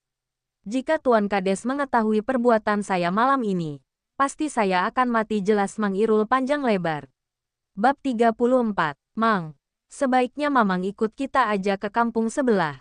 Daripada Mamang nanti dibunuh oleh Pak Kades ucap Hussein. Saya juga maunya seperti itu nak Hussein. Tetapi mobil ini adalah mobil Tuan Kades. Kalau saya pergi dengan membawa mobil ini, pasti saya akan dilaporkan ke polisi. Sudah kalian tidak usah mengkhawatirkan saya. Setelah mengantarkan kalian, Saya akan kembali ke kampung itu. Tapi kalian harus berjanji. Jangan kembali lagi ke sana ya. Saya minta tolong. Lupakan saja kampung itu. Kalian tidak akan bisa melawan mereka, ucap Mang Irul memperingatkan. Mobil itu melaju menuju kampung sebelah. Karena kondisi wanita yang mereka selamatkan itu tak kunjung sadarkan diri. Hampir 1 jam setelah keluar dari kampung itu, akhirnya mereka tiba di persimpangan yang mengarah ke kampung Lintang Sari. Tak lama kemudian, tibalah mereka di kampung itu. Mang Irul melajukan mobil menuju rumah Pak Hendarso. Suasana tampak sepi. Karena para warga sudah tertidur, mobil itu berhenti tepat di halaman rumah Pak Hendarso yang luas. Mereka semua pun turun dari mobil dan membaringkan tubuh Ratih dan gadis itu di teras. Saya tidak bisa berlama-lama, ya Nak Hussein. Sebelum subuh biasanya Tuan Kades sudah pulang. Jadi maaf, saya tidak bisa berlama-lama, ucap Mang Irul pamit. Mang, jangan pergi. Nanti kalau Kades Ridwan tahu, Mamang membantu kami lalu nanti Mamang akan dibunuh bagaimana? Mang di sini saja ya. Masalah mobil malam ini kita kembalikan. Saya akan pinjamkan motor Pak Hendarso untuk mengantar Mamang, ucap Hussein membujuk pria setengah baya itu. Nggak usah Nak Hussein. Mamang nggak apa-apa. Mamang bisa jaga diri. Kalaupun terjadi apa-apa, Mamang sendiri akan melarikan diri, ucap Mang Irul menolak halus tawaran baik Hussein. Baiklah Mang. Tapi Mamang berjanjilah kalau ada apa-apa, Mamang akan pergi dari sana ya, ucap Hussein dengan raut wajah sedih. Iya, kalian tenang saja. Ya sudah, saya permisi dulu ya. Assalamualaikum, ucap Mang Irul sambil melambaikan tangannya. Waalaikumsalam Mang. Sekali lagi kami terima kasih ya Mang. Sudah membantu kami, ucap Hussein. Sambil mencoba meraih tangan pria itu. Lalu menciumnya. Adan dan Rini juga melakukan hal serupa. Mang Irul hanya membalasnya dengan senyuman. Dan melambaikan tangan. Sambil melajukan mobil itu. Adan, Hussein dan Rini sengaja tak mengetuk pintu rumah Pak Hendarso. Sebab mereka sangat segan untuk mengganggu tidur Pak Hendarso dan istrinya. Pak Hendarso langsung membuka pintu rumahnya. Ya Allah Nak, kalian kenapa? Apa yang terjadi? Mengapa Rantih dan gadis itu terbaring seperti ini? Pak Hendarso memberondong mereka bertiga dengan berbagai pertanyaan. Belum sempat mereka menjawab, sudah ayo masuk. Pak Hendarso mempersilahkan mereka semua masuk. Ratih dan gadis itu dibaringkan di atas ambal di ruang tamu. Pak Hendarso langsung membangunkan Mbak Titi, dan langsung menyuruhnya mengambilkan air untuk tamu-tamunya. Keadaan Hussein, Adan dan Rini terlihat sangat berantakan, terutama Hussein yang langsung merebahkan dirinya di ambal. Dia terlihat sangat lelah, karena bolak-balik menggendong gadis itu malam ini. Sementara Adan duduk di samping tubuh Ratih. Pandangannya tak luput dari wajah orang yang disayanginya itu. Tak lama Mbak Titi datang, membawakan teh hangat, serta beberapa cemilan untuk mengisi perut. Kemudian Pak Hendarso pun duduk bersama mereka di sana. Melihat Hussein yang beristirahat, Pak Hendarso hanya bertanya pada Adan dan Rini tentang apa yang sebenarnya terjadi. Adan pun menceritakan semua yang terjadi di desa itu, termasuk saat rumah Ratih dibakar, dan mereka diburu sampai masuk ke dalam hutan. Namun bagian yang mereka tinggal di perkampungan jin muslim tidak Adan ceritakan, karena Adan merasa perlu persetujuan Ratih kalau ingin menceritakan tentang itu. Mendengar cerita Adan, Pak Hendarso hanya mengangguk paham. Lalu dia bergegas memanggil bidan desa malam itu juga untuk memeriksa kondisi gadis yang diselamatkan itu. Adan pun kemudian berinisiatif menemani Pak Hendarso. Mereka berdua pergi ke rumah bidan desa tersebut. Tak lama kemudian Adan dan Pak Hendarso pun kembali, diikuti seorang wanita dengan dibonceng suaminya. Bidan desa itu bernama Bu Aisyah. Bu Aisyah lalu memeriksa keadaan Ratih dan gadis yang sampai sekarang belum diketahui namanya ini. Dari hasil pemeriksaan, Ratih baik-baik saja, hanya kelelahan. Sementara gadis itu mengalami dehidrasi dan kelelahan juga. Sepertinya mengalami cedera di kepala belakang akibat pukulan benda tumpul. Bu Aisyah lalu menyarankan gadis itu untuk dirujuk di rumah sakit terdekat. Untung saja, kampung ini dekat dengan perkotaan, sehingga gadis itu bisa segera cepat ditangani malam itu juga. gadis itu dibawa oleh Bu Aisyah di rumah sakit untuk diberikan pertolongan. Sementara Ratih masih belum sadarkan diri. Tapi Adan merasa lega, karena Ratih baik-baik saja. Malam itu, mereka beristirahat di rumah Pak Hendarso. Pak Hendarso pun tak keberatan, tapi malah senang. Rumahnya kedatangan anak-anak muda itu. Terlebih lagi, sudah hampir 20 tahun Pak Hendarso dan istri berumah tangga, tapi belum dikaruniai momongan. Sementara di alam bawah sadarnya, Ratih bermimpi sedang berjalan di perkampungan, bersama Badira.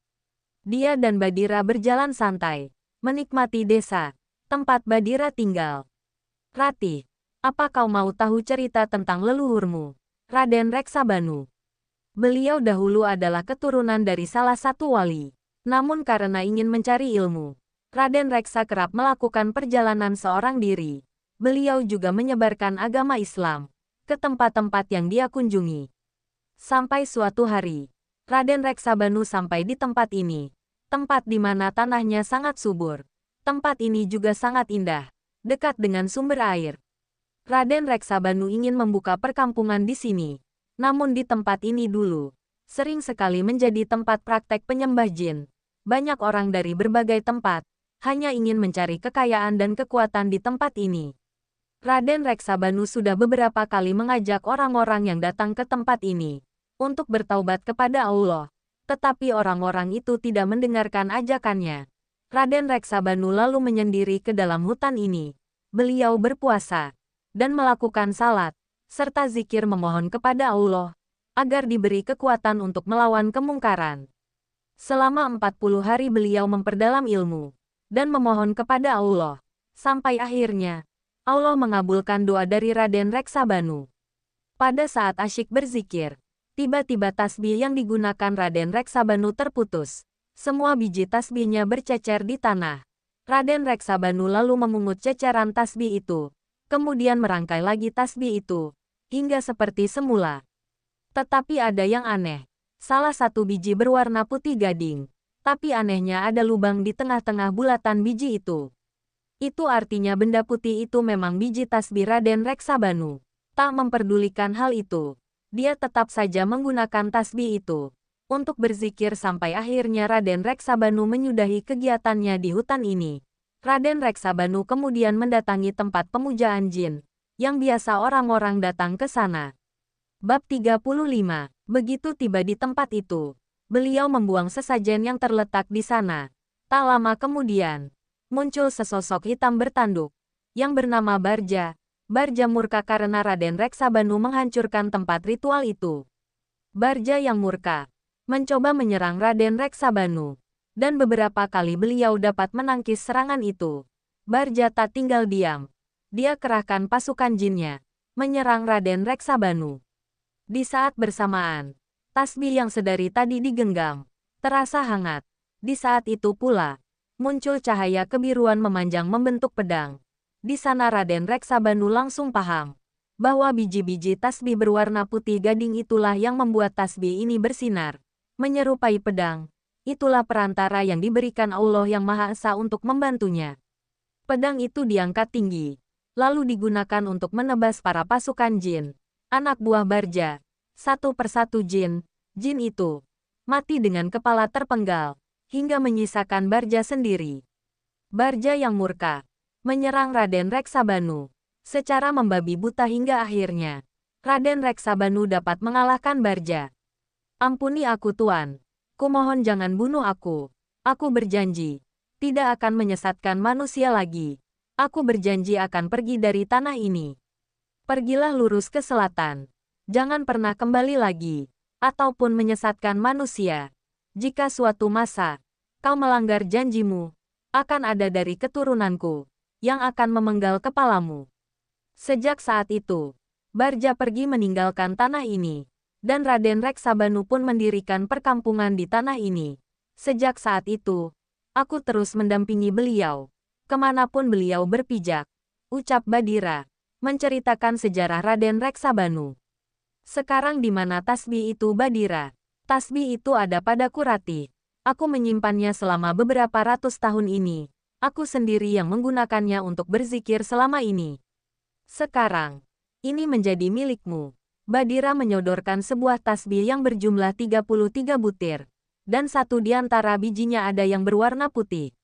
Tetapi, aku rasa, aku tidak pantas untuk menerima ini Badira, ucap Ratih dengan segan, menerima pemberian itu. Ini adalah hak keturunan Raden Reksabanu. Kau berhak menerimanya. Gunakan ini untuk membunuh Badira, dan melepas sukma ibumu, yang tertahan di istananya Barja.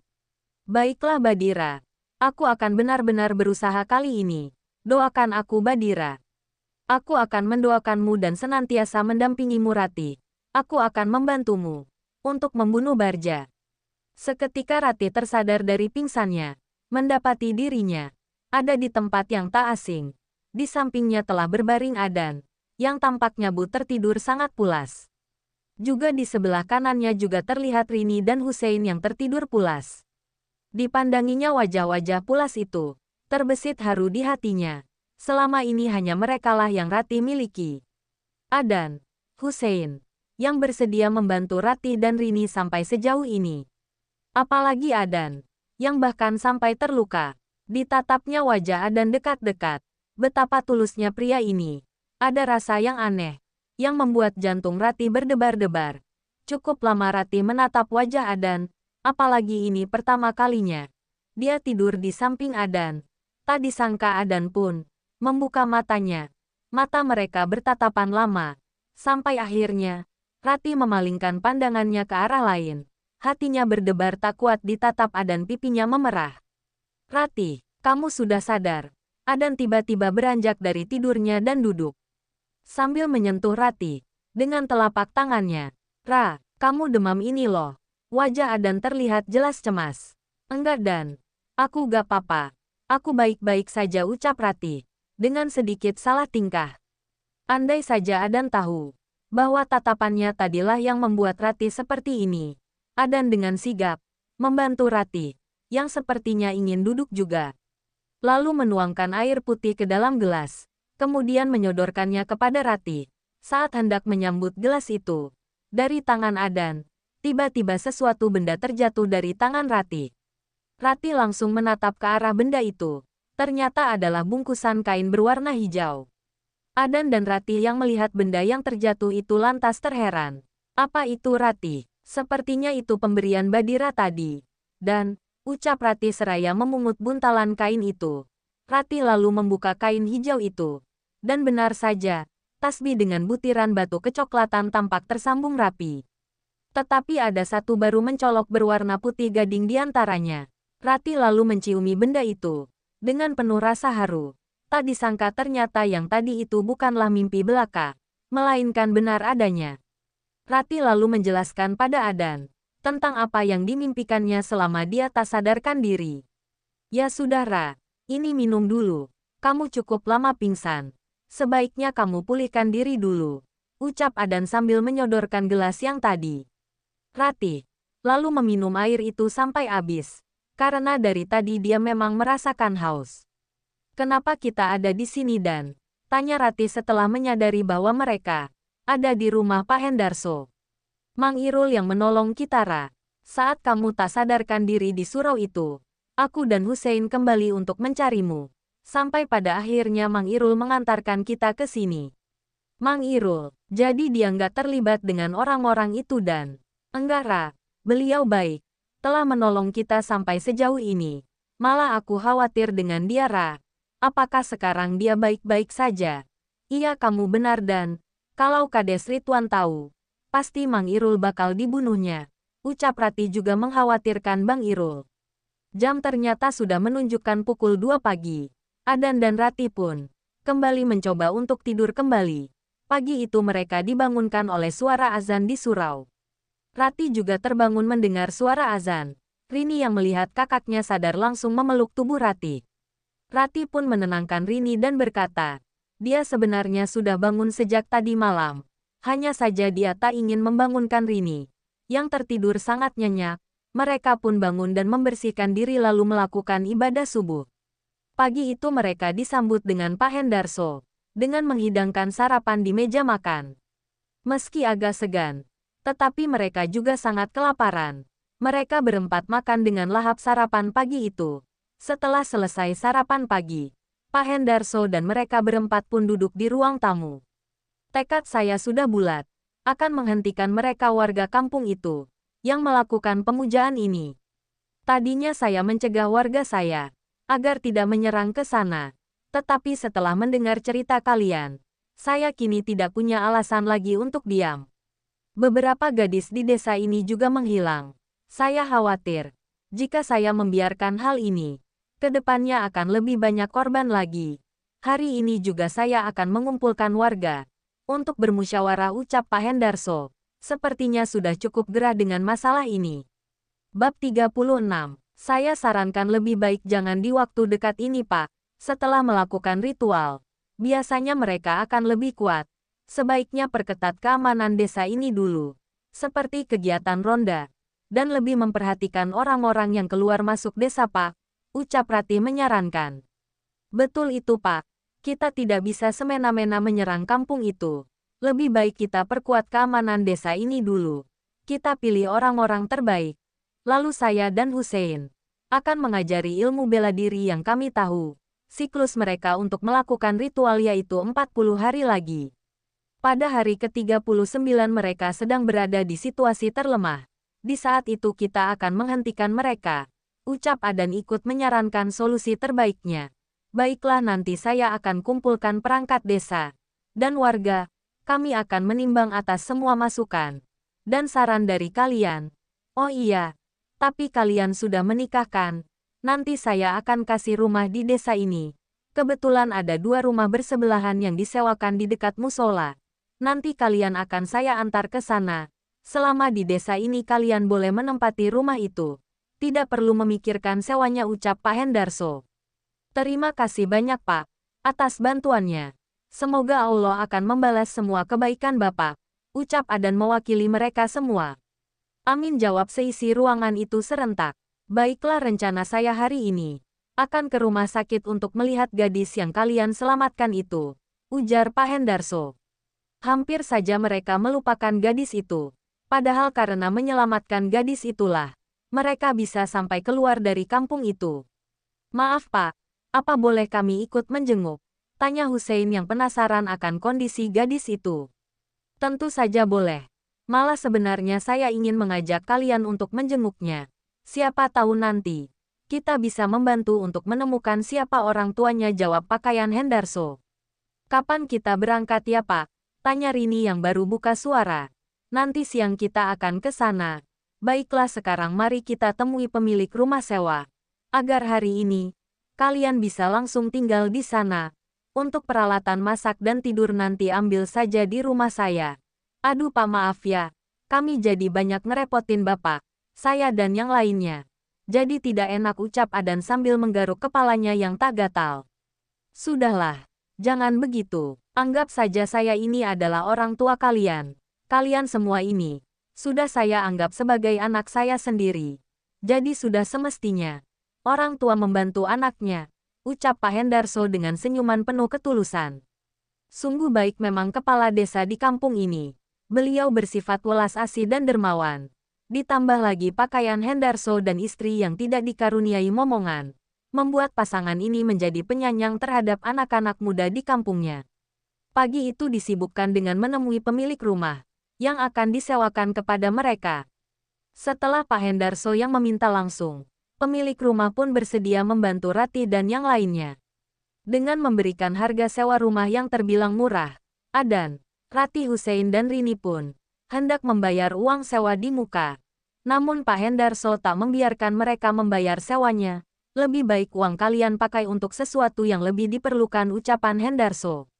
Lagi-lagi kebaikan demi kebaikan Pak Hendarso berhasil membuat batin mereka berempat terenyuh. Semoga pria baik ini selalu diberi keselamatan dan umur panjang, doa mereka dalam hati. Setelah mendapatkan kunci, mereka pun diantarkan oleh Pak Hendarso menuju rumah yang dimaksud. Sepanjang perjalanan, banyak warga yang bertegur sapa pada mereka. Terlihat warga di sini sangat ramah, dan juga mereka seperti sangat menghormati kepala desanya. Sekian menit berjalan, tibalah mereka di rumah yang dimaksud. Rumah itu masuk di dalam gang di samping musola. Rumah sewa. Bercat biru muda itu menyatu temboknya. Dan hanya 2 rumah saja. Rumah dengan bangunan permanen dan desain minimalis. Dengan sengaja dibangun pemilik untuk disewakan. Begitu pintu dibuka terasa bau khas rumah yang baru saja dicat. Memang rumah itu baru selesai pengerjaannya. Rencana pemiliknya akan membangun lagi tempat di samping rumah itu. Rini dan Rati pun berinisiatif langsung membersihkan rumah itu. Sementara Adan dan Hussein ikut kembali ke rumah Pak Hendarso. Untuk mengambil alat-alat masak dan tempat tidur jam sudah menunjukkan pukul 11.23. Kegiatan mereka membersihkan rumah itu sudah selesai. Rencananya saat di kota, mereka akan membeli beberapa keperluan nantinya. Adan dan Hussein juga baru bisa mengabari orang tuanya masing-masing. Saat ini, karena dari kemarin HP mereka mati karena kehabisan daya. Setelah beristirahat beberapa saat, mereka berempat pun memutuskan untuk kembali ke rumah Pak Hendarso untuk bersiap pergi ke kota untuk menjenguk gadis itu. Di sepanjang perjalanan, terlihat gelagat tak biasa antara Hussein dan Rini. Sesekali mereka terlihat berpegangan tangan, namun langsung menarik tangan masing-masing bila Rati dan Adan menoleh ke belakang. Mereka juga selalu duduk berdampingan di saat sarapan pagi tadi, dan juga sewaktu berbicara dengan Pak Hendarso. Tadi pagi Rati yang melihat gelagat itu, tentu saja paham. Rini dan Hussein sepertinya sedang dimabuk cinta. Entah sejak kapan perasaan mereka mulai tumbuh, tapi yang jelas, itu tidak menjadi masalah, karena mereka sudah sah menjadi sepasang suami istri. Tak membutuhkan waktu lama, tibalah mereka di rumah Pak Hendarso. Terlihat pakaian Hendarso sedang memanaskan mobil, yang akan dipakai untuk perjalanan ke kota. Tak lama kemudian, berangkatlah mereka semua menuju rumah sakit, tempat gadis itu dirawat. Sampai di rumah sakit, mereka pun menanyakan kepada suster, di mana ruangan gadis itu. Setelah diberitahu, mereka berlima pun langsung menuju ke ruangan yang dimaksud. Di depan pintu masuk ruangan itu, terlihat 2 pria seperti pengawal yang berjaga di depan pintu. Setelah disadari, ternyata ruangan ini adalah salah satu ruangan VIP di rumah sakit ini. Sejenak mereka ragu, apakah benar ini ruangannya? Namun suster yang berjaga menyebutkan nama ruangan itu adalah ruang cendrawasih. Dan benar saja, ruangan yang dijaga itu adalah ruangan yang mereka cari. Pak Hendarso lalu berjalan mendekati pintu, namun ditahan oleh 2 orang pria yang berjaga itu. "Maaf Bapak, siapa dan ada perlu apa ke sini?" tanya salah satunya. "Maaf, saya yang membawa gadis yang di dalam ini ke rumah sakit ini tadi malam. Dan mereka berempatlah yang menyelamatkan gadis itu tadi malam," jawab Pak Hendarso tenang. Mendengar penjelasan Pak Hendarso, salah satu pria itu pun masuk ke dalam ruangan. Tak berapa lama kemudian dia keluar lagi dan membuka pintunya mempersilahkan mereka semua masuk. Bab 37. Di dalam ruangan itu, mereka disambut oleh seorang pria parubaya, agak sedikit tambun. Dia mengenakan kemeja biru langit, dipadukan celana hitam khas kantoran. Beliau langsung mempersilahkan Pak Hendarso dan yang lainnya untuk duduk di sofa. "Perkenalkan, nama saya Hamdani. Panggil saja Pak Dani. Sebelumnya saya ucapkan terima kasih yang sebesar-besarnya, karena Bapak telah menyelamatkan putri saya satu-satunya. Bukan saya yang menyelamatkan anak Bapak, tetapi mereka berempatlah yang menyelamatkan putri Bapak. Saya hanya membantu membawa ke rumah sakit," jawab Pak Hendarso, sambil menuju ke arah Rati, Adan, Hussein dan Rini, yang tengah duduk di sampingnya. Pak Dani langsung mendekat ke arah Hussein dan Adan. Sontak Adan dan Hussein, serta yang lainnya berdiri.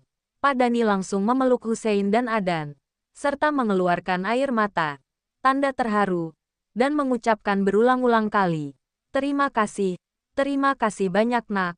Kalian sudah menyelamatkan putri saya. Sungguh saya tak tahu bila tak ada kalian." Suara lelaki itu sambil terisak. Pak Hendarso ikut menepuk-nepuk pundak belakang Pak Dani. Setelah itu mereka kembali berbincang. Diketahui gadis itu bernama Kartika. Dia hilang ketika ingin mengunjungi rumah temannya.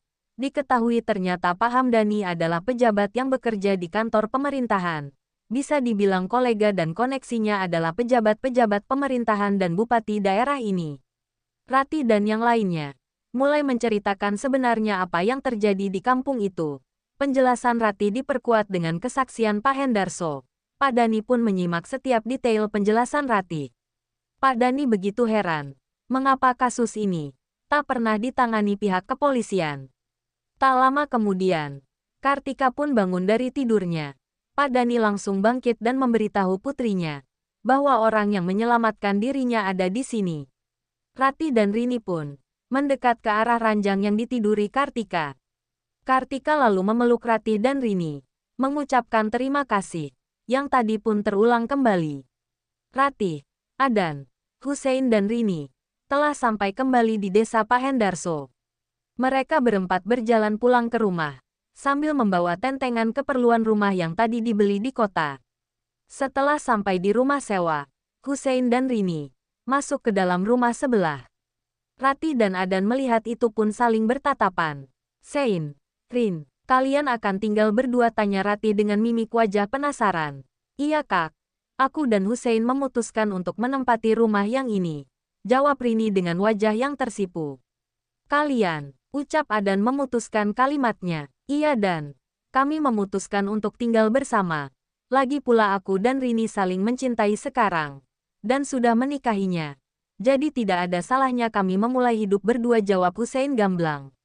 Lalu pasangan itu pun berlalu meninggalkan Rati dan Adan dalam keadaan cengeng. Memang tidak ada salahnya, pikir mereka berdua. Tetapi Adan dan Rati mau tidak mau juga tinggal dalam satu atap yang sama.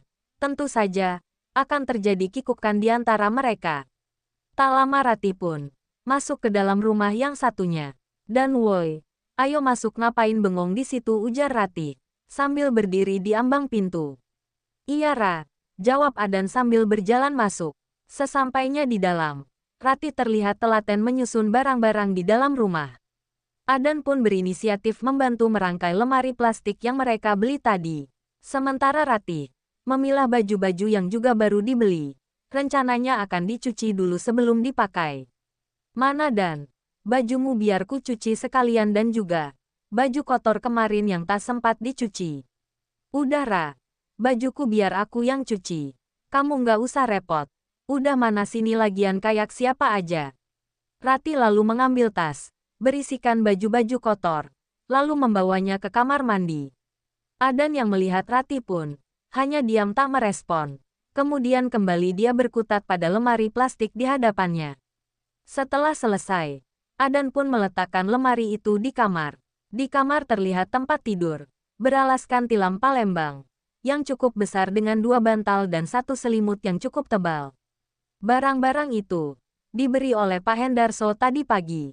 Rati yang di kamar mandi berkutat dengan cucian. Sementara Adan pun keluar rumah, hendak membuat jemuran dengan kawat yang tadi dibeli. Di kota, tak terasa, hari sudah sore. Rati dengan cuciannya juga telah selesai, dan memutuskan untuk menjemur besok pagi saja. Kemudian lanjut mandi sekalian. Adan yang juga sudah selesai dengan jemurannya, langsung masuk ke dalam rumah. Bermaksud untuk mengambil handuk di kamar. Maaf Ra, aku nggak bermaksud, ucap Adan gugup. Setelah mendapati Rati, yang hanya terlilit handuk, sedang ingin berpakaian di kamar. Tanpa sengaja, Adan memandang belahan dada dan paha putih mulus Rati. Jantungnya berdebar, darahnya tersirap. Melihat pemandangan itu, untuk pertama kalinya di hadapannya. Dengan cepat Adan menutup pintu. Tak lama saya buat tangan muncul dari balik pintu, memberikan selembar handuk baru. Rati paham, Adan bermaksud mengambil handuk itu ke dalam kamar. Badan pun menyambar handuk itu, lalu berlalu menuju kamar mandi. Dirasakannya celana kian menyempit, karena sesuatu telah berdiri tegak di bawah sana. Sial, kalau berdua seperti ini, bagaimana aku bisa menahannya? Ucapnya sambil mengguyur tubuhnya dengan air. Setelah selesai, Adan pun keluar dari kamar mandi. Di dapur, Rati pun tampak memasak makanan untuk mengisi perut mereka nanti malam. Bang sakit, terdengar suara rintihan kecil, namun jelas tertangkap telinga mereka berdua. Jangan kuat-kuat dek, nanti terdengar. Ah, Sama mereka, Memem tak lama terdengar suara pria seperti sedang dalam gejolak birahi. Adan otomatis menatap Ratih. Dan Ratih pun juga menatap Adan. Tubuh mereka sejenak kaku. Mendengar suara yang tak lain pasti. Hussein dan Rini dalam penyatuan. Gila, langsung gas ae si Husin. Kayak nggak ada waktu aja, batin Adan. Dengan kikuk, keduanya pun langsung melanjutkan aktivitas yang tadi sempat tertunda karena mendengar di sebelah. Malam pun tiba. Setelah melaksanakan ibadah maghrib, Adan dan Ratih pun duduk bersama untuk makan malam. Ratih dengan telaten mengisi piring Adan dengan nasi dan lauk. Tak ada pembicaraan di antara mereka. Keduanya tampak salah tingkah sejak kejadian tadi sore. Makasih Ra, ucap Adan membuka obrolan. Iya, dan Ratih singkat. Nanti malam kamu ikut nggak? Pak Hendarso akan mengadakan musyawarah di rumahnya. Untuk membahas masalah itu, tanya Adan. Iya, aku ikutlah Dan. Lagi pula kita kan memang wajib andil dalam hal ini. Setelah Isya, Adan dan Ratih pun bersiap-siap untuk pergi ke rumah Pak Hendarso. Sebelum pergi, Ratih dan Adan mengetuk pintu rumah Hussein dan Rini. Assalamualaikum Sein. Waalaikumsalam, jawab suara penghuni rumah. Sambil membukakan pintu, terlihat Hussein di baliknya. Sein, malam ini akan ada musyawarah di rumah pakaian Hendarso. Ayo cepat, ajak Adan. Hehehe, malam ini aku izin gak ikut ya Dan. Rini lagi gak enak badan. Kasihan kalau ditinggal sendiri, hehehe, jawab Hussein ketahuan sekali bohongnya. Ya sudah, kami pergi dulu ya. Kamu jaga Rini di rumah, ucap Ratih. Yang seakan paham bahwa dua insan itu sedang dimabuk asmara dan ingin menikmati waktu berdua.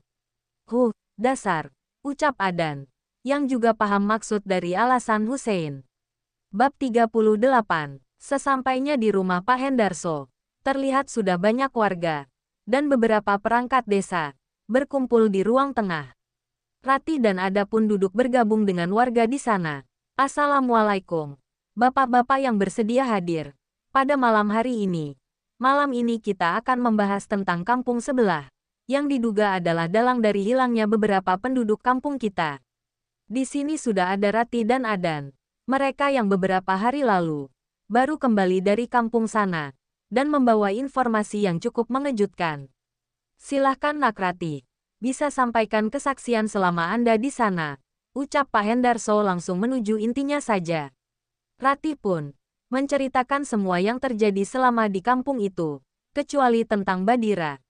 Dengan jelas dan detail, Ratih menceritakan semua rentetan hal yang mereka alami di sana. Warga pun dengan seksama mendengarkan kesaksian Ratih. Jepadi, benar dugaan kita selama ini Pak Hendarso. Kampung itu benar-benar penyembah jin, dan selama ini Rituanlah dalangnya, ucap salah satu perangkat desa. Iya Pak Kades, kita harus bunuh mereka semua. Jangan diberi ampun, saut seorang warga. Tenang-tenang bapak-bapak, kita tidak boleh gegabah. Tanpa persiapan, kita tidak akan bisa mengalahkan mereka. Dan lagi pula, sesuai penjelasan dari Nak Ratih tadi, bisa disimpulkan, mereka bukan orang sembarangan. Mereka tak segan-segan membantai siapapun yang menghalangi mereka. Kita harus punya persiapan matang, agar kita bisa mengalahkan mereka, Pak Hendarso menjelaskan. Jadi, apa yang harus kita lakukan Pak Hendardaso? Apa rencana Bapak selanjutnya, tanya perangkat desa itu. Begini saja. Pertama-tama kita perkuat keamanan desa. Kedua, kita para lelaki harus punya teknik bela diri untuk berjaga-jaga apabila kita diserang atau menyerang. Dan untuk melatih bapak-bapak sekalian, saya akan menugaskan Nak Hussein. Dan ketiga, kita harus mengintai ke kampung itu untuk mencari kelemahan mereka. Tapi Pak, siapa orang yang akan mengintai ke kampung sana? Tanya warga. Semua tampak hening. Kemudian, saya sendiri yang akan mengintai mereka Pak. Kemudian saya akan kembali ke sini dengan membawa informasi tentang mereka lebih dalam lagi. Dan hanya saya yang mampu melakukan itu, ujar Ratih mengajukan diri. Saya juga Pak. Saya akan membantu Ratih untuk mengintai mereka, ujar Adan. Baiklah. Tapi rencana pengintaian ini tidak sekarang akan kita laksanakan. Untuk sekarang, kita utamakan keamanan desa dulu. Setiap malam wajib kita melakukan ronda. Dan setiap rumah terutama yang punya anak gadis wajib menyiapkan senjata di rumah. Larang anak-anak kita keluar, terutama saat malam hari. Pak Hendarso menjelaskan. Desa kita harus siaga, terutama pada saat malam hari. Untuk langkah selanjutnya kita tunggu informasi dari Ratih dan Adan. Selama itu pula, para laki-laki wajib ikut latihan bela diri. Sebagai bentuk persiapan, tiba saatnya kita akan berperang melawan kampung itu. Sambung Pak Hendarso lagi. Permusyawarahan malam itu pun telah selesai. Dan malam ini langsung diadakan ronda keliling. Tiba-tiba HP Pak Hendarso berdering. Ternyata itu adalah Pak Dani yang menelpon. Pak Hendarso pun berbincang sesaat. Kemudian menyerahkan benda pipi itu kepada Ratih. Halo, assalamualaikum Pak. Waalaikumsalam Ratih. Singkat saja. Ada sesuatu hal penting ingin saya bicarakan dengan kamu. Besok bisa kita ketemu. Baiklah Pak. Besok pagi saya akan ke rumah sakit untuk menemui Bapak. Iya baiklah nanti saya tunggu ya. Assalamualaikum. Waalaikumsalam. Malam pun semakin larut. Ratih dan Adan pun permisi untuk pulang. Di perjalanan pulang, dan besok temani aku ke kota ya.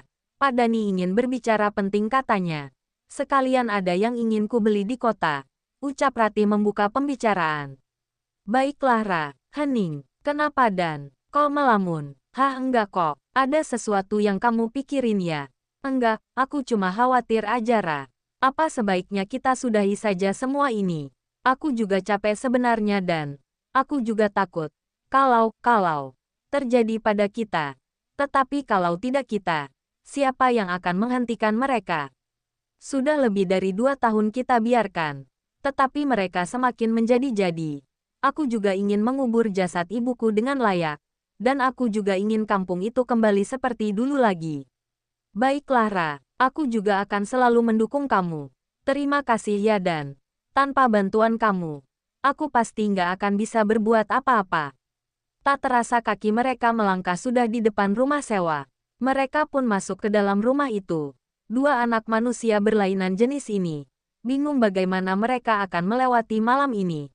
Tentu saja, karena ini pertama kali bagi mereka berdua, tinggal pada satu atap yang sama. Adan yang merasa tak enak pun, memilih duduk dahulu di ruang tamu, yang tak terlalu luas itu. Sementara Ratih menuju kamar mandi, ingin bersih-bersih lalu tidur. Setelah selesai, tak didapati Adan di dalam kamar. Ratih pun berjalan ke ruang tamu. Terlihat Adan yang sedang duduk, sambil memainkan gawainya. Dan, iya Ra, kamu nggak tidur? Iya nanti, kalau kamu udah ngantuk, tidur duluan aja Ra. HMMM, Ratih pun berlalu memasuki kamar. Karena matanya sudah sangat berat, Ratih berbaring di atas tilam tipis itu. Tak butuh waktu lama Ratih pun terlelap. Ratih terbangun dikarenakan ingin buang air kecil. Dia pun langsung bangkit dan melangkah ke kamar mandi.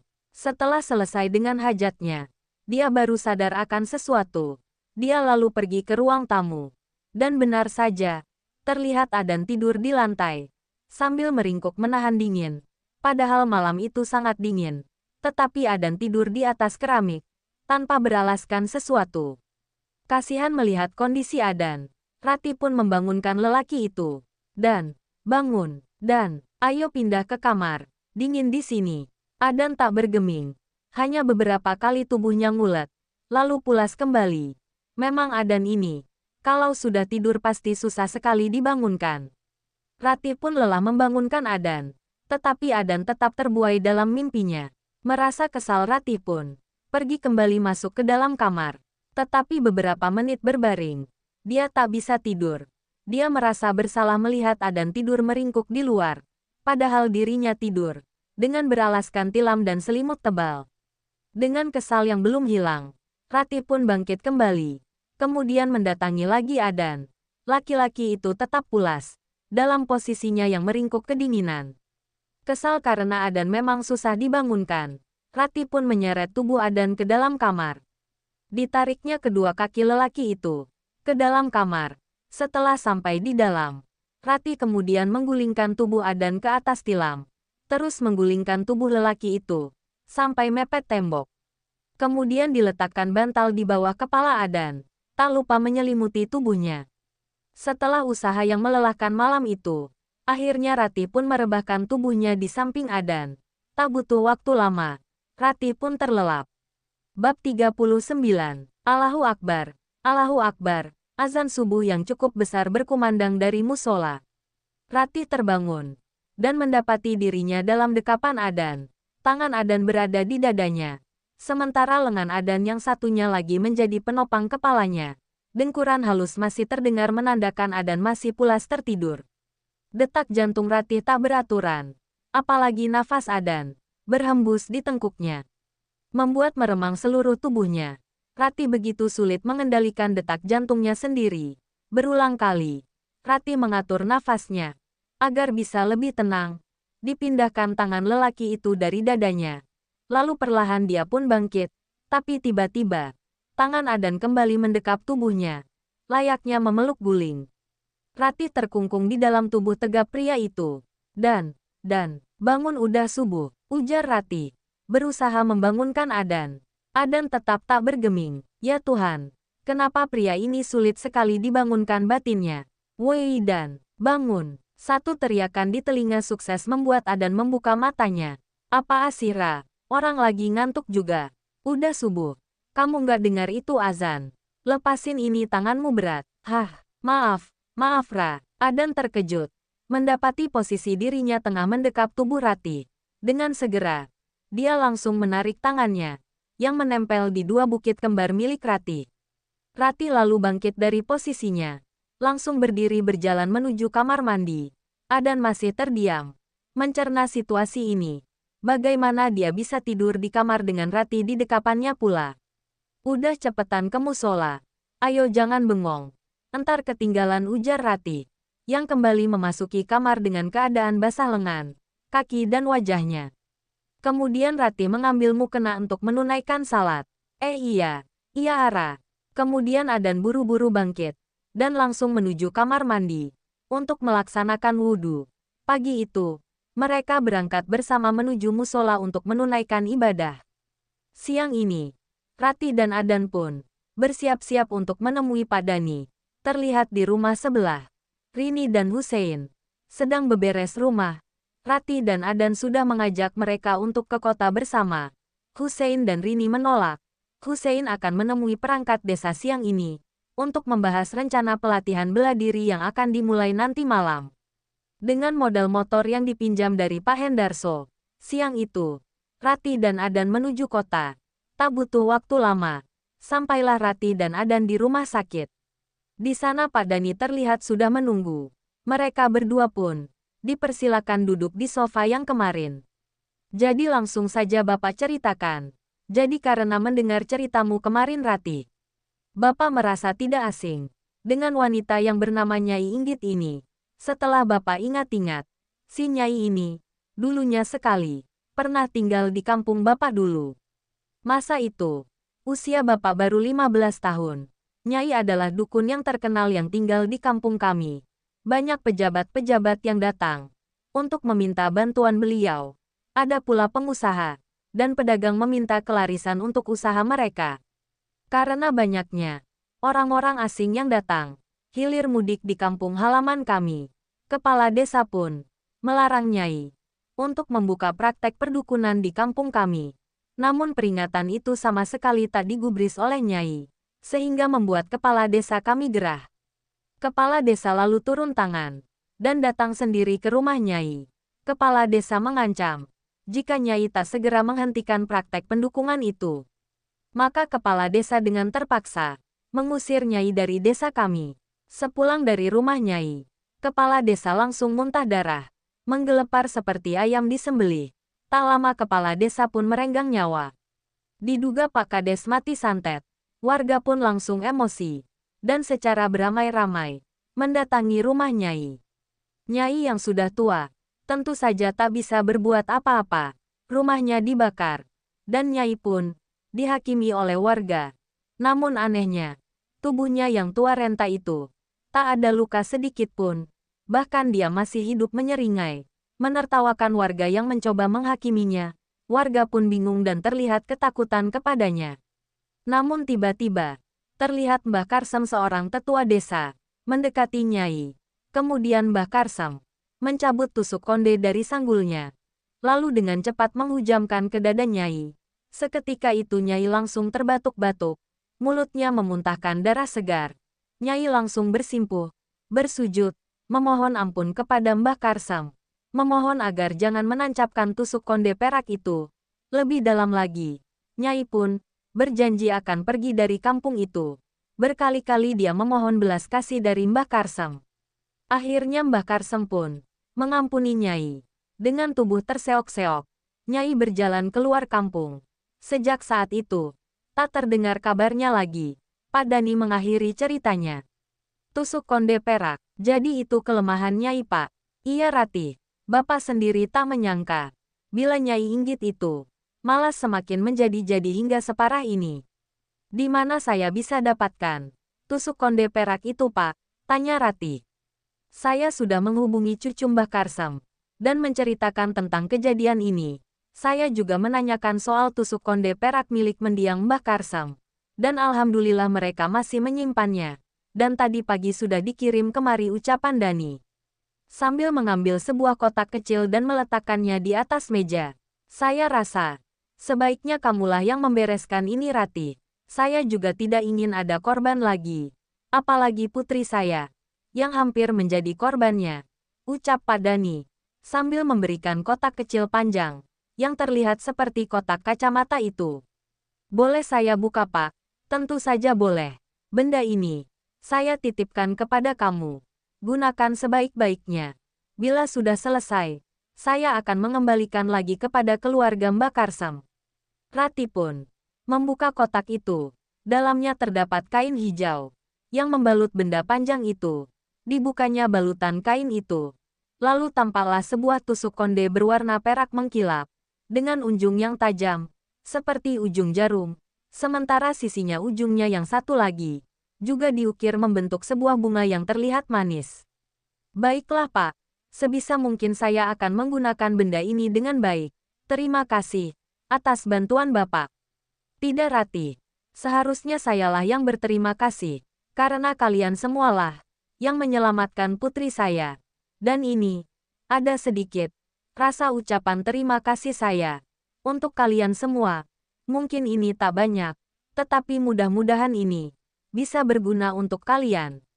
Ucap Pak Dani, sambil mengeluarkan sebuah amplop coklat, dan memberikannya kepada Ratih dan Adan. Apa ini Pak? Ujar Ratih sambil membuka isi amplop tersebut. Mata Ratih terbelalak ketika melihat segepok uang berwarna merah, bertulis 50 juta di kertas pengikatnya. Maaf Pak, ini banyak sekali. Saya tidak bisa menerima ini. Niat saya menolong putri Bapak, murni karena sisi kemanusiaan. Saya tidak pantas menerima uang sebanyak ini. Ujar Ratih gugup. Karena memegang uang sebanyak itu, saya ikhlas memberikan ini untuk kalian. Ini bentuk rasa terima kasih saya kepada kalian. Dan saya doakan, semoga apa yang menjadi niat baik kalian terlaksana. Dan semoga kalian semua dilindungi oleh Yang Maha Kuasa. Ambil anak, saya memaksa. Ratih pun merasa tak enak untuk menerima uang itu. Namun di sisi lain, uang pegangan mereka kian menipis, dan tak mungkin terus-menerus mengandalkan bantuan Pak Hendarso. Baiklah Pak, saya terima pemberian Bapak, tapi saya ingin minta tolong sesuatu. Bab 40, Adan dan Ratih pun kembali ke rumah disusul oleh mobil bak yang mengangkut 2 buah sepeda motor baru. Ratih minta tolong Pak Dani untuk mengurus pembelian sepeda motor dengan uang yang tadi diberikan. Tentunya motor ini sangat diperlukan untuk kelancaran misi mereka. Hussein dan Rini tentu saja terkejut melihat mobil bak itu ikut parkir di depan rumah mereka. Kak, ini motor siapa? Ini motor dihadiahkan oleh Pak Dani.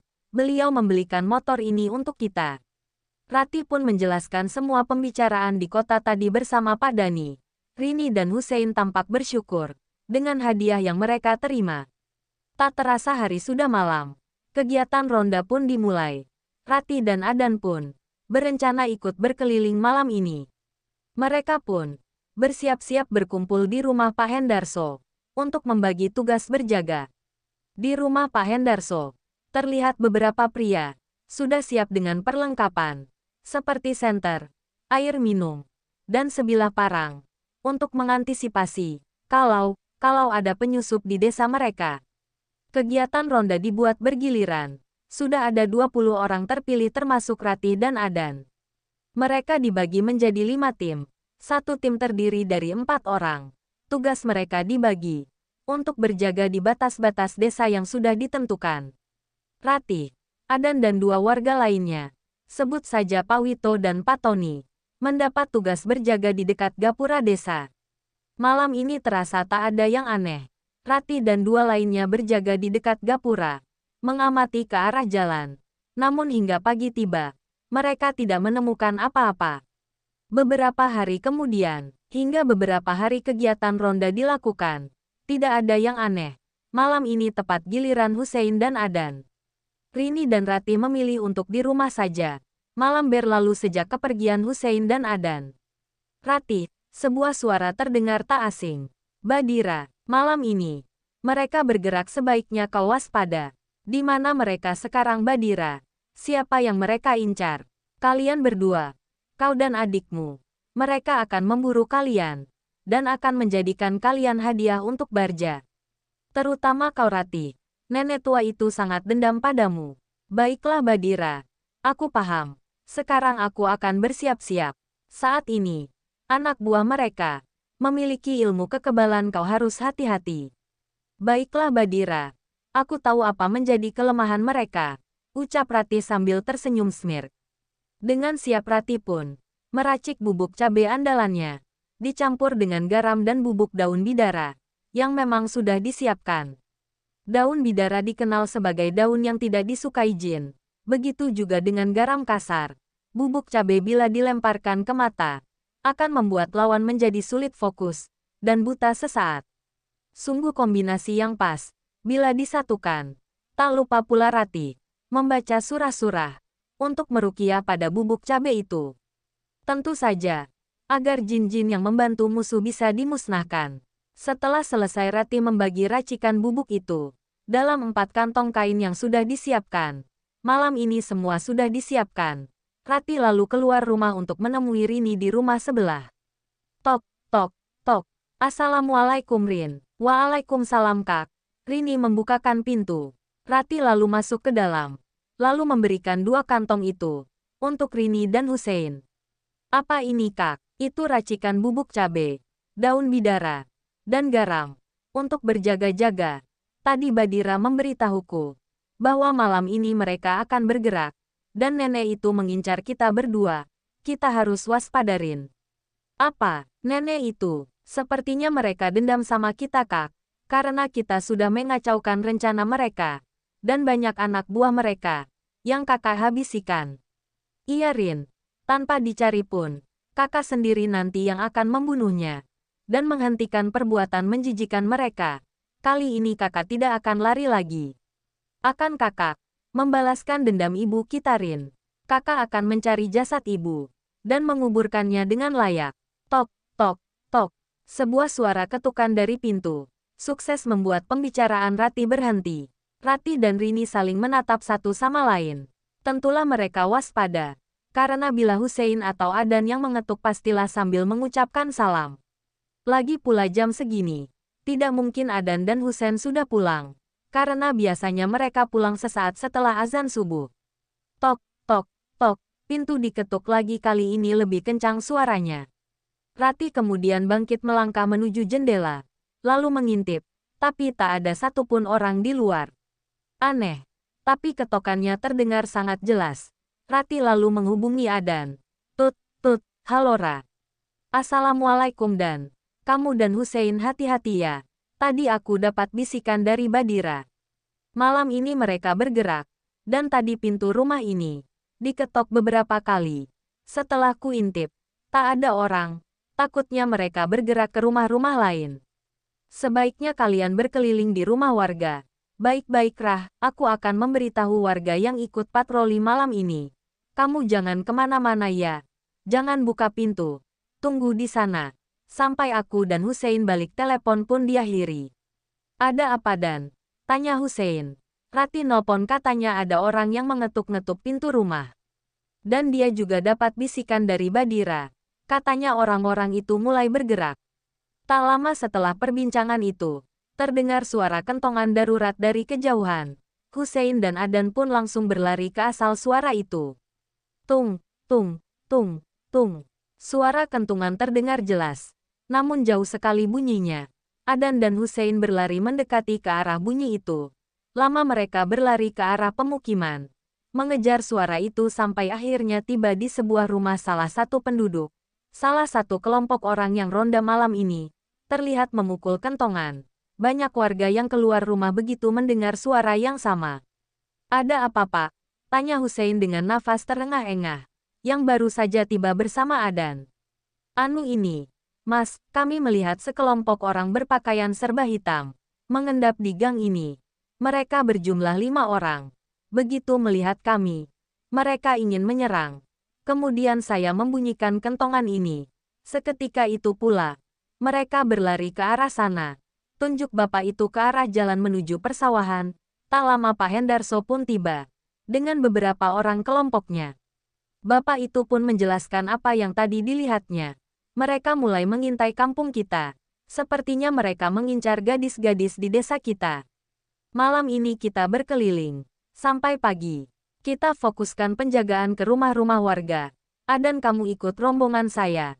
Dan kamu Hussein ikut rombongan bapak ini. Saya dan Adan akan berjaga di arah barat. Kamu Hussein berjaga di arah timur. Kamu pimpinan kelompokmu. Titah Pak Hendarso. Sepanjang malam kelompok Adan dan kelompok Hussein pun berpisah. Dan berkeliling berjaga di rumah-rumah warga desa. Namun malam itu, tak ditemukan tanda-tanda orang itu. Mungkin mereka sudah pergi kabur.